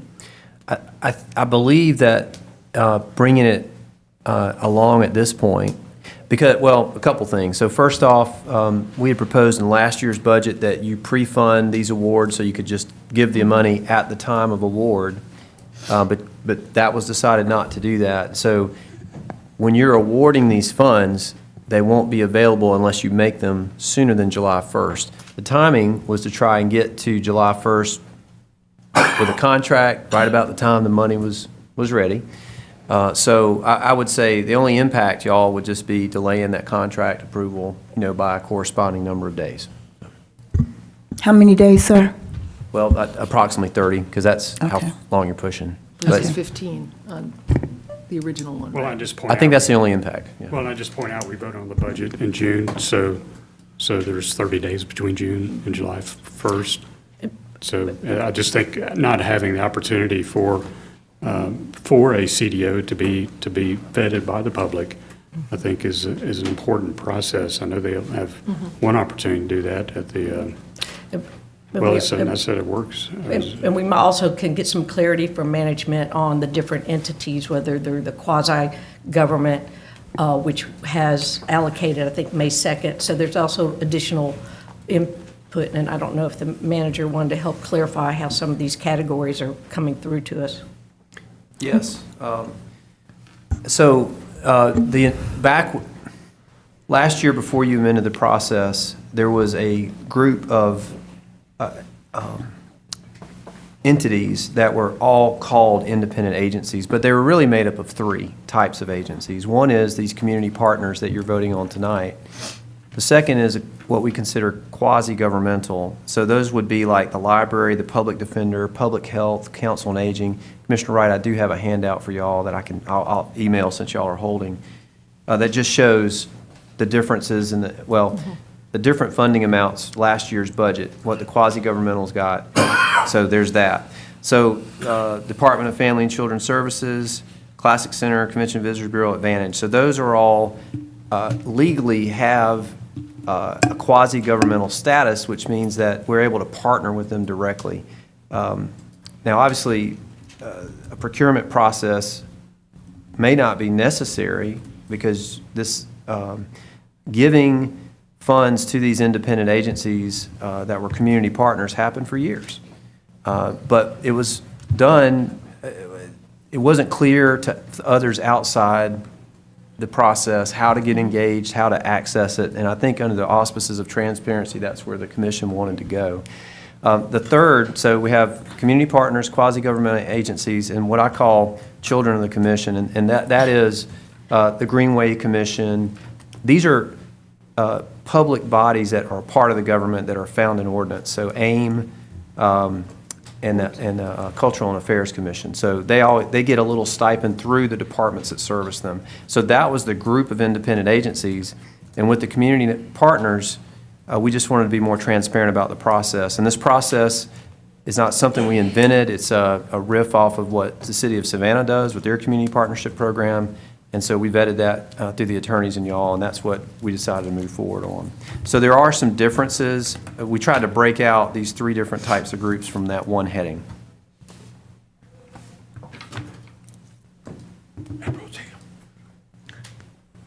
Commissioner Fisher.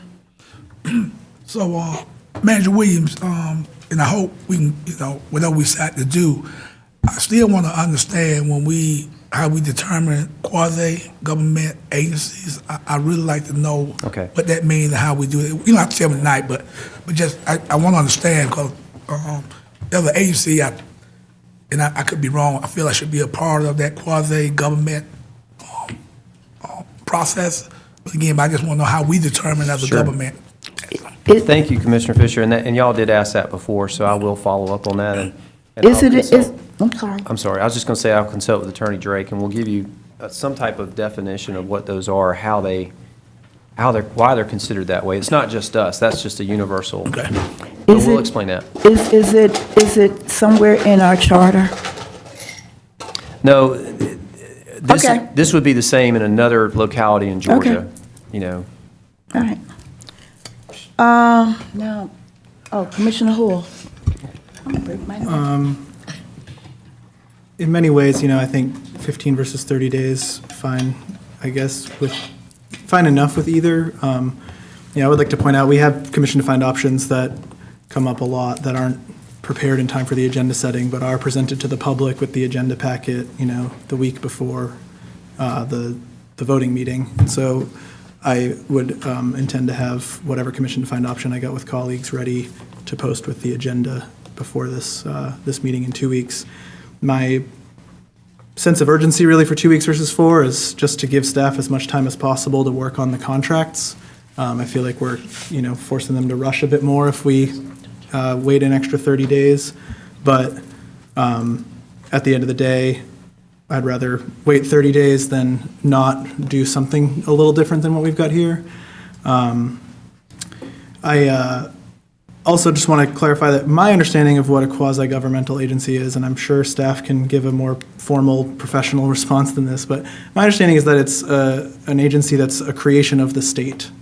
So if the state statute creates an institution like the library or Advantage Behavioral Health Systems under this, the state's structure for behavioral health, then those are quasi-governmental in nature because it's us working with another agency that's created by the government that we are subservient to, the state government, which is different than getting government funding from the state, where there's like plenty of organizations that get government funding from the state, the federal government, or us, but they're not creations of those entities, and that's my understanding of the difference. Okay. Yes, sir. Mayor Pro Tem. Yes, sir. And I just wanted to qualify Commissioner Hool's. So you were saying you didn't want staff to rush. So I just want to get expectations right. I think we're starting to get our contracts under, we've got some improvements in that. But if the expectation is that the contracts will be approved on July 1st if you push 30 days, because contracts involve two parties and we have to get information, what I'm saying is not that we're going to rush and get it done July 1st. I'm saying that we'll have it ready by August 1st, if possible. I just want to be clear on that. Okay. Any more discussion? I guess I just have one question then for that. For agencies that I think there's, in my experience, a difference for staff negotiating a contract with an agency we haven't contracted with before versus one that we have. So if there are some contracts ready while others are waiting in the wings, could those still be approved by July 1st? Oh, of course. Okay. No, we approve contracts as they're ready. Okay. So if somebody's lagging with getting their stuff in and somebody else has done good, that gets approved. Okay. So for the agencies who hear this and kind of balk at like, uh-oh, they should be good, hopefully. Okay. Mm-hmm. Okay. We had, I don't even know who made the motion. Michael. Okay. No, I did. Okay, in that case, all in favor? Any opposed? Okay. Now we're going to move down to item number 24, approval for additional ARPA funding for eviction prevention program. To approve. I'll second. Oh, okay, okay. We got a motion from Tiffany, seconded by Commissioner Link. Any discussion? Okay. I just want to say that Family Promise and the ARC, they do great work with making sure our residents stay in their home, whether they're being, have started the eviction process. Family Promises helps before you get to the ARC will help you if you haven't gone through. And Family Promise will help you if you have started the process of being evicted. So shouts out to our mayor's office, Nikki. Manager Jones, you're awesome. Move to vote. Approve. Okay, I got to make sure Commissioner Link doesn't have anything to Oh, share. yeah, I'm just grateful we're keeping this program going. It kind of came out of the crisis in the pandemic, but it's certainly an ongoing need into perpetuity at this point. Great. Mayor Pro Tem? I just had a comment. Commissioner Myers?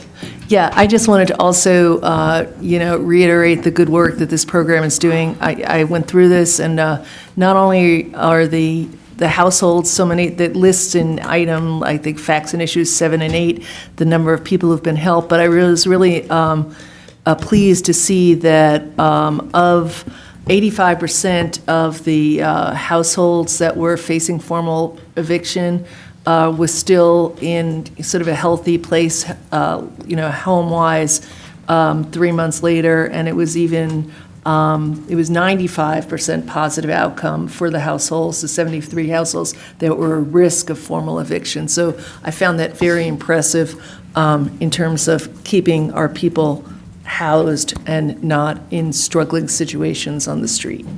Great. Okay, it's been motioned, it's been seconded, we've had some discussion. All in favor? Aye. Any opposed? Passes unanimously. Now we're at item number 25, crossword policy update and annual project approval. Commissioner Hall? I'll make a motion to approve the CDO that's presented with the agenda packet, co-sponsored by Commissioner Wright. A second? I'll second that. I was about to say. I think everybody received the CDO. Commissioner Hall, you want to speak to it first? This does everything the original agenda item was going to do, and it goes a bit further by enabling our Transportation Public Works staff to move forward with each of the projects that they've got on their fairly long list of mid-block crossing requests, which is, for anyone looking at home, attachment number 2. So the ones that say that they are ready to be designed and constructed without requiring additional coordination, this gives them the funding to get those in the ground, which is hopefully going to improve ever so slightly safety around the county more immediately. Commissioner, Ready to vote? Ready to vote? Just a quick Commissioner comment. Wright, Myers. The other right. Y'all just look alike. Just to thank you to my colleagues here. You've been busy the last couple of weeks, but I really appreciate this. There's one of the needed intersections, as I'm sure the others are vastly needed as well, but it's down there in Barnett Shoals and Icon where the apartments are. And a lot of people in the apartments use buses. And to get from one side of the street to the other, depending on what direction you want to go, oftentimes people have to go through 5 lanes of traffic that gets pretty fast. So I really appreciate this in terms of improving safety for Athenians, as I'm sure is happening with all the intersections. So thank you. Okay.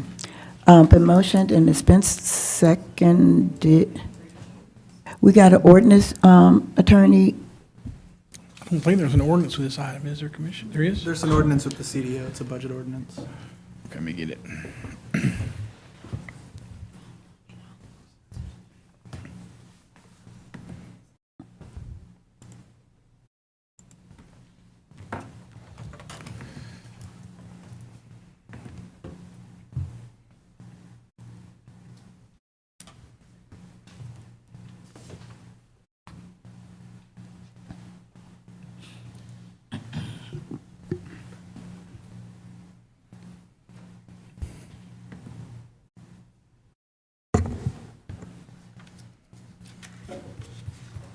Should we come back to it?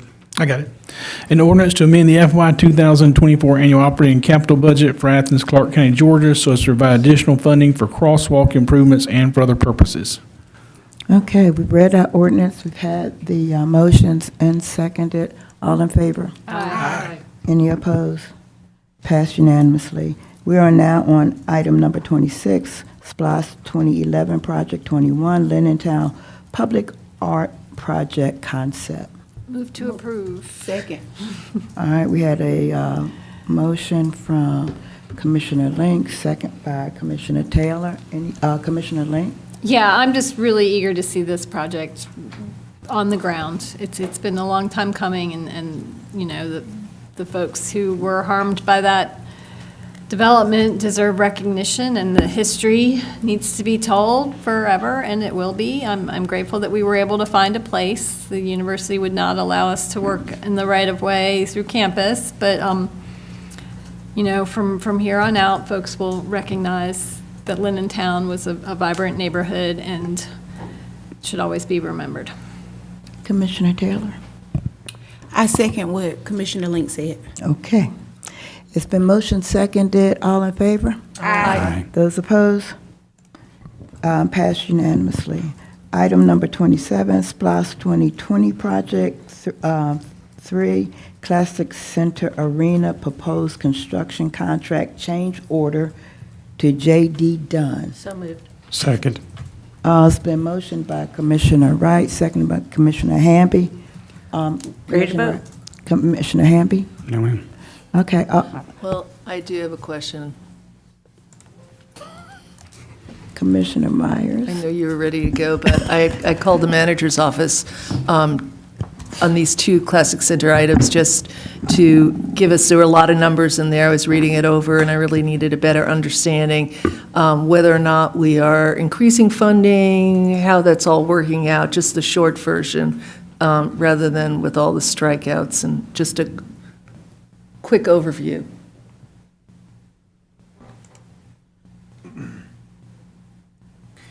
Okay, well, on this item, and then I'll just take the second item after you, unless you want me to talk about both at the same time.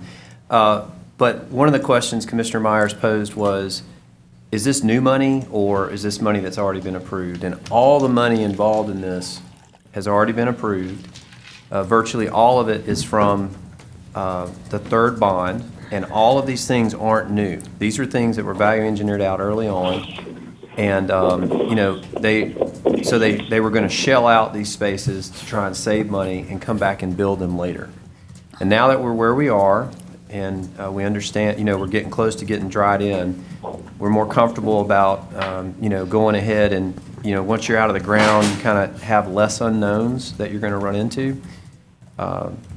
And so it's going to be cheaper and easier to build it out while they're in there now, as opposed to coming in after the fact. And so staff is in support of this recommendation, and we'd use those bond funding. And I think there's a little bit of contingency being used because some of the items came in a little bit higher. I think it's a couple $100,000 if I remember correctly. So that is what this first agenda item is about. And I can talk about the next one, or do y'all want to talk about this one and vote on it? Go ahead. Okay. So the second one, y'all, it is a mix of, it's a change order for both Perkins and Will about the arena. It is also a change order for Jacobs for management and continued project administration. Jacobs, on their own, provided an on-site, full-time resident inspector for most of the project. They've not charged us for it. It looks like this is going to go further than the stated substantial completion date, and so we're preparing for that. Obviously, we're not going to pay a penny more than is billed, so if it comes up shorter for some reason. So those are two of the change orders in here. There are a couple of other projects that need change orders too, but I would say that of 90% of the monies for the change orders for Jacobs are for the arena. But while we were here, we did go through and added a couple of others. So Vincent Drive, there's a small amount of money in there for Jacobs to help management. TPW staff is just taxed right now, and so we're going to, normally with some of those more perfunctory transportation, you know, sidewalks, roads, things like that, our staff will just save those dollars and manage it themselves, but they will help us there. Another one's the fire station number 5. And so we're about to reinitiate the site selection committee, which is, it takes time and somebody has to be there. So there's $50,000 for that. And there's a small amount of money, $14,000, as we utilize Jacob's expertise as we're in this transition period in hiring a capital projects director. But I hope to announce that soon. Commissioner Myers? Let's vote. It's been motioned and second.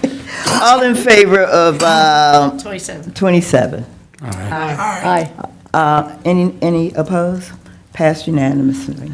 Item 28. So moved. Second. I know, so you can get to speak. I got to say something. Okay, so it's been motioned by Commissioner Wright, second by Commissioner Myers. Commissioner Wright, you have the floor. Commissioner Myers. Yes, when I talked to Manager Williams about this and really focused in on this $50,000 for the site selection for the firehouse, I really wanted to speak to that. We actually have started the process already. And, you know, I think seeing that price tag is important. This is our second time through. There's public comment that's going to be available for the criteria for the firehouse. It's going to be coming back. I guess at this point, all I'm saying is that we as a body here have a fiscal responsibility in this case to make sure that we are very thoughtful about this as we move forward so that we don't have a Groundhog Day with the Firehouse 5 situation. So I'm just speaking to that. I think we get that as an agenda item probably in May for the criteria, in May? Yes, it's in this next cycle. Okay, thank you. Okay, great. Commissioner Hamby, did you have? No, any? I'm it's pretty. It's been motion seconded. All in favor? Aye. Any opposed? Ayes have it. Now we're down to item number 29. Move to approve or accept. Okay. Second. Dexter. Second. Who went? Commissioner Holder first. Thank you. Commissioner Holder? Sure. I mean, I don't feel like I need to pine on this, but we hear so rarely from our auditor, who's been doing a fine job of churning out some good work, and this is a great example of one that also involves looking at an office not directly under the purview of the mayor and commission. So I just wanted to offer the floor to Auditor Hassemer to give kind of a high-level overview of your findings, if you'd be willing. Thank you, Commissioner, and thank you to all of you, especially to our audit committee, for which we have 2 commissioners who were appointed to those positions, as well as our staff that worked very hard on this audit. And I also want to extend my thank you to the Tax Assessor's Office for their cooperation throughout the process. And I think what you'll see from our office going forward in future years with future audit work plans is a similar template to the report that you received for this particular audit. And the point of that is to touch upon every one of our offices, courts, and departments throughout the government, for which we have close to 50 when you add it all up, some of which have never been audited internally by our government throughout our unification. And that's no fault of their own or anyone's. It's just the process that we've gone through. But we're certainly looking to work on that as an office and turn out these periodic audits that may not be full depth inside of a program per se, but touch upon some of the main components, financial compliance and performance of all of our departments, and give at least a point in time recollection of where that department is going forward so that we can then base that on progress in the future. We certainly continue to do that with our other assignments, and there will be those occasional comprehensive audits where it's a specific topic related to a program or project where we do get in depth, more so than just a 3 to 4 month periodic audit. But I think this was a good starting point. Again, I want to extend my thank you to everyone involved with it, and happy to answer any questions you may have. Okay, Commissioner Fisher? Mr. Hanson's department doing an outstanding job, keeping the audit committee informed and everything. Our 3 community members that we have on the committee are really contributing along with my colleague, Commissioner Myers. So not a whole lot. I think the depth that they are doing, and as we move forward, I think our public, not only our public, but I think we're going to be pleased the work that they're putting out there. And I know, I guess I can say this, I know he's put in for another position in the budget. I hope we can approve that as we move forward. So I'll leave it at that. Thank you. Any other Commissioner Holt? I noticed Commissioner Davenport Oh, we got in the him. back We in got person, him. so I don't know We if he got wants to him. come in for Wait this a vote minute. now that we Wait got a him in minute. person. Wait a minute, I got him. Come on down, Commissioner Davenport. Come on down. This commissioner is so dedicated. Came straight from California, straight here. Y'all give the man a hand. When all the hard work gone, but that's all right. Glad to have you. Okay, any other comments on number 29? It's been motioned and seconded. All in favor? Aye. Those opposed? The ayes have it, passed unanimously. Now I'm be calling for, under new business, I need a motion to suspend the rules. So moved. Oh, we already did that. Second. Yeah, we did, we got a, it's been motion and second. We got to vote on our resolution. Yeah, I was going to make a motion for the amendment. Yeah, I'm saying that's why we had to suspend the rules. So we got a motion and a second. All in favor? Aye. Okay, they're suspended. Gotcha. I'm sorry, I thought we already did that. Anyway, I would like to make a motion that we accept the resolution that our county attorney Drake read earlier, and I don't know, would it be appropriate Sure, I'll read it to real read quick. the summary of that again? Resolution, the Commission of Athens-Clarke County, Georgia, to authorize James Bates, Brandon Groover, LLP, to file a counterclaim on behalf of the Unified Governor of Athens-Clarke County, Georgia, against Charles Harley related to civil action number MC-01-CV-CB-24-0386, filed with the Magistrate Court of Athens-Clarke County, Georgia, and related to Charles Harley's involvement with the sanctioned homeless encampment and for other lawful purposes. We've had some discussion. Is there anything, it was motioned by Commissioner Wright. We need a Did- second. We need a second. Who seconded? I think I said, Who seconded? one of us. Commissioner Link. All right, we No motion. comment, yeah. Okay, we got a motion and a second to accept the resolution. All in favor? Aye. Those opposed? Motion carried. Okay, we're down to J, and we're going to get out of here before 10 o'clock.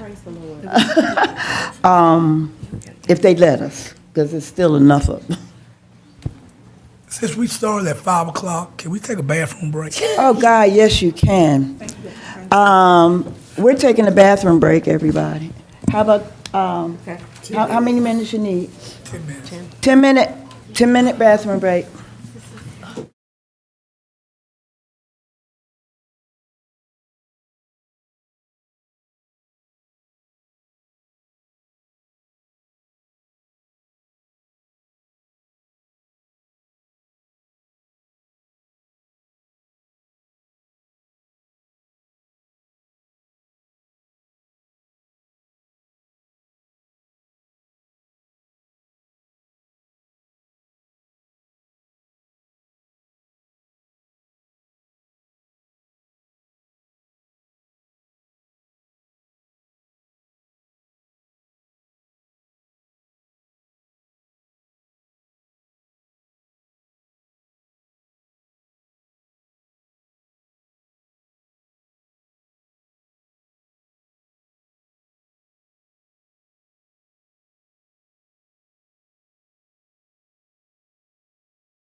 all of us, include my, lower our thermometer, include myself, okay? All right, we're going to get started. Let me see if I got my light. We're going to get started, Jeff. Can you hear me? We're starting. We're ready, Jeff. Oh, and in a minute when we get started.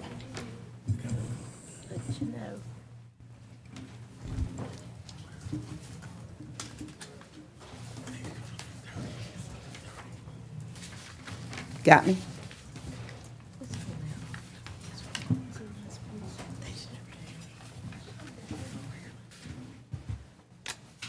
Okay.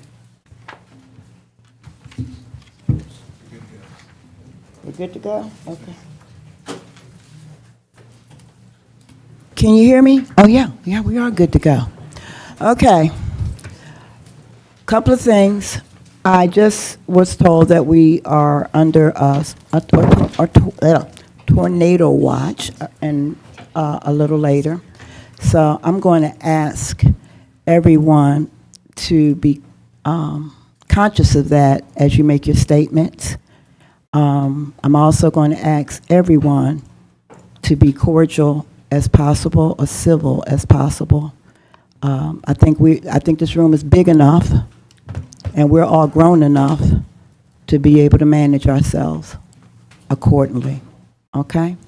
I'm not going to disrespect nobody, and I don't want anybody to disrespect anybody else. So this is the moment everybody's been waiting for public comment that is not on the agenda. And I'm going to ask that you stand to the mic, give your name.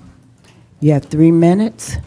And we'll go from there. Is that good? Nobody said good back, but it's good for me.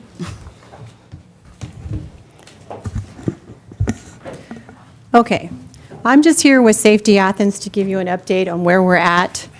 And so, I'm sorry, what do I need? Susan Monteverde with Safety Athens. We are told, we are a hub for basically everything: music, culinary arts, all arts in general, tourism, and soon to be home to a new hockey team. We are told we are a hub for homeless services. If all of these things are correct, then with this new urban title inevitably comes increased crime. This means a more integrated approach is needed for safety and security. The best way to accomplish this is through layered initiatives, which includes new technology and old school best practices. Community policing, camera infrastructure utilizing the RTCC, safety ambassadors or safety patrols, outreach ambassadors to engage homeless, late night escorts for scary situations, crime through environmental design, multi-housing crime prevention with lease addendums, and consistent prosecution of violent crimes. All of these efforts play a role. Separately, these initiatives are not so functional, but with a cohesive integration, they can create a safe and secure environment for all. At your last meeting, we outlined an ordinance to address most of these initiatives in 3 categories and suggested you find $5 million to fund. As you all know, nothing is cheap, but what is more important than safety and security for a community? So kids can ride their bike without harassment, women can run on trails without being murdered, older women can shop downtown without fear of theft, UGA students can walk safely to their cars and apartments at night after classes. So Athens residents don't fear stray bullets from gang violence. We applaud the announced partnership between UGA Public Safety and ACCPD to share all camera resources on a continuous basis within the new real-time crime center. Quite honestly, this will save lives. We happily cross off initiative number 3 on our list. Regarding initiative 2, we have always benchmarked block by block, who are in over 140 cities, including Chattanooga. We have pared down our original block by block proposal to UGA and matched a project for downtown to meet currently identified spending levels for all similar services, which is around $850,000 annually. We asked block by block, what can we get downtown for $850,000? Quite a lot, you see, because ambassadors' patrols can multitask operations. Acting as outreach ambassadors, they can engage homeless individuals and log real-time geolocations and circumstances to meet further needs. This is done with a proprietary software app by each ambassador in the field. And when not on patrol or engaging homeless individuals or cleaning litter, they provide tourists with directions and a smile in a uniform. We intend to tweak this new proposal in response to input from student, parent, and resident surveys, which are still in process. Thus far, we've collected more than 200 responses in the last couple days. We can definitively say no one feels safe at night, either on campus or downtown Athens. And over 90% of public sentiment is in line with our proposal. Hopefully, we will have a proposal proper to you by next agenda-setting meeting. These initiatives are being implemented nationwide. For example, Cal Berkeley Parents just funded a $40,000 three-week safety patrol project in a zone near campus where crime has become an issue within 1 week, and aggravated assault on a young female was thwarted by a safety patrol ambassador from this trial. Thank you. Thank you. We look forward to hearing more. Yes, sir. Would you give your name? Judd? Rabbi Camden Pace. I'm the founder and executive director of YeshuaNation.org. And I'd like to first state that I've been an Athens resident since 1972. Graduate of Clarke Central High School, then went on to the United States Air Force Academy. Later a film producer, music producer in Los Angeles, wrote, directed, and produced. Did really well until California lost its mind. And I want to tell you something, what concerns me about Athens. It's going to happen here. I lived in Malibu, and it was a gated community, and we still had a man who was an illegal alien hack a family member up with a machete. And the DA didn't want to prosecute. We had to get Congress involved to get a prosecution because George Soros has paid all these district attorneys to stand down, not prosecute people. Anti-Semitism is the worst it's ever been in this country since 1938, pre-Germany. This right here is deplorable. I mean, this right here. You're proud of yourself? Put your face on camera. Put your face on camera. Let me tell you something. If this is allowed to go on in Athens, Georgia, let me tell you something what happened to me last Thursday. What happened last Thursday to me on the street while I'm evangelizing down here, I got attacked by 5 people, physically assaulted, and I have a police report filed out, so it's already documented with Athens-Clarke County Police. Because they were calling me a fucking Jew. And I'm going to say it on camera. 5 people attacked me in broad daylight in front of Chick-fil-A on College Square as I'm evangelizing the full gospel of Yeshua HaMashiach. Calling me a fucking Jew. Why don't I get gassed? Your women deserve to get raped. And this, I'm telling you, this is going on in Athens, Georgia. These people, I have video proof of it. 2 of the assailants I got on videotape. I showed to Officer Sergeant Alex Leader. I've left 2 voicemails with him. He's yet to call me back. He acted like he didn't have anything better to do other than go, well, if I file a police report, you're going to do something about it? I said, yes, sir. Your efforts are not going to be in vain. I'm going to send them to every major news outlet I know. This is an outrage, not just to Jewish people, but to citizens of Athens. And if you aren't outraged, there is something sick with you. I'm punched by multiple people, and I got a police officer that could care less. Felt like he was going out of his way to even take the police report. These individuals still haven't been apprehended. And this is a day before Mayor Gertz made his State of the Union address about how he's going to make sure anyone who hurts an Athenian gets captured quickly. He's a liar.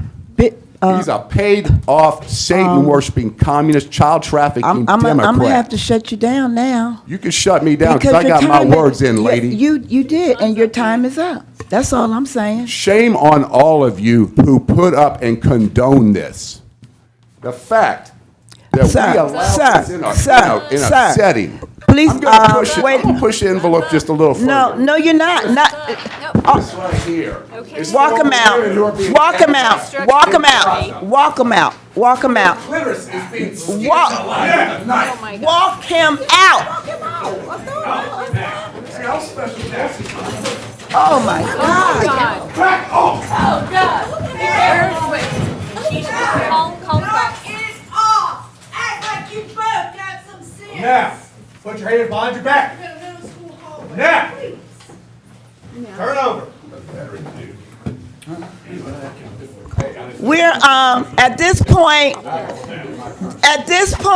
listen. Put your hands behind your back. Listen, oh, he's doing Put your that. hands behind your back. We are going to call this meeting adjourned. Can I get a motion to adjourn? Who motion? Second. Who second? All in favor? Aye.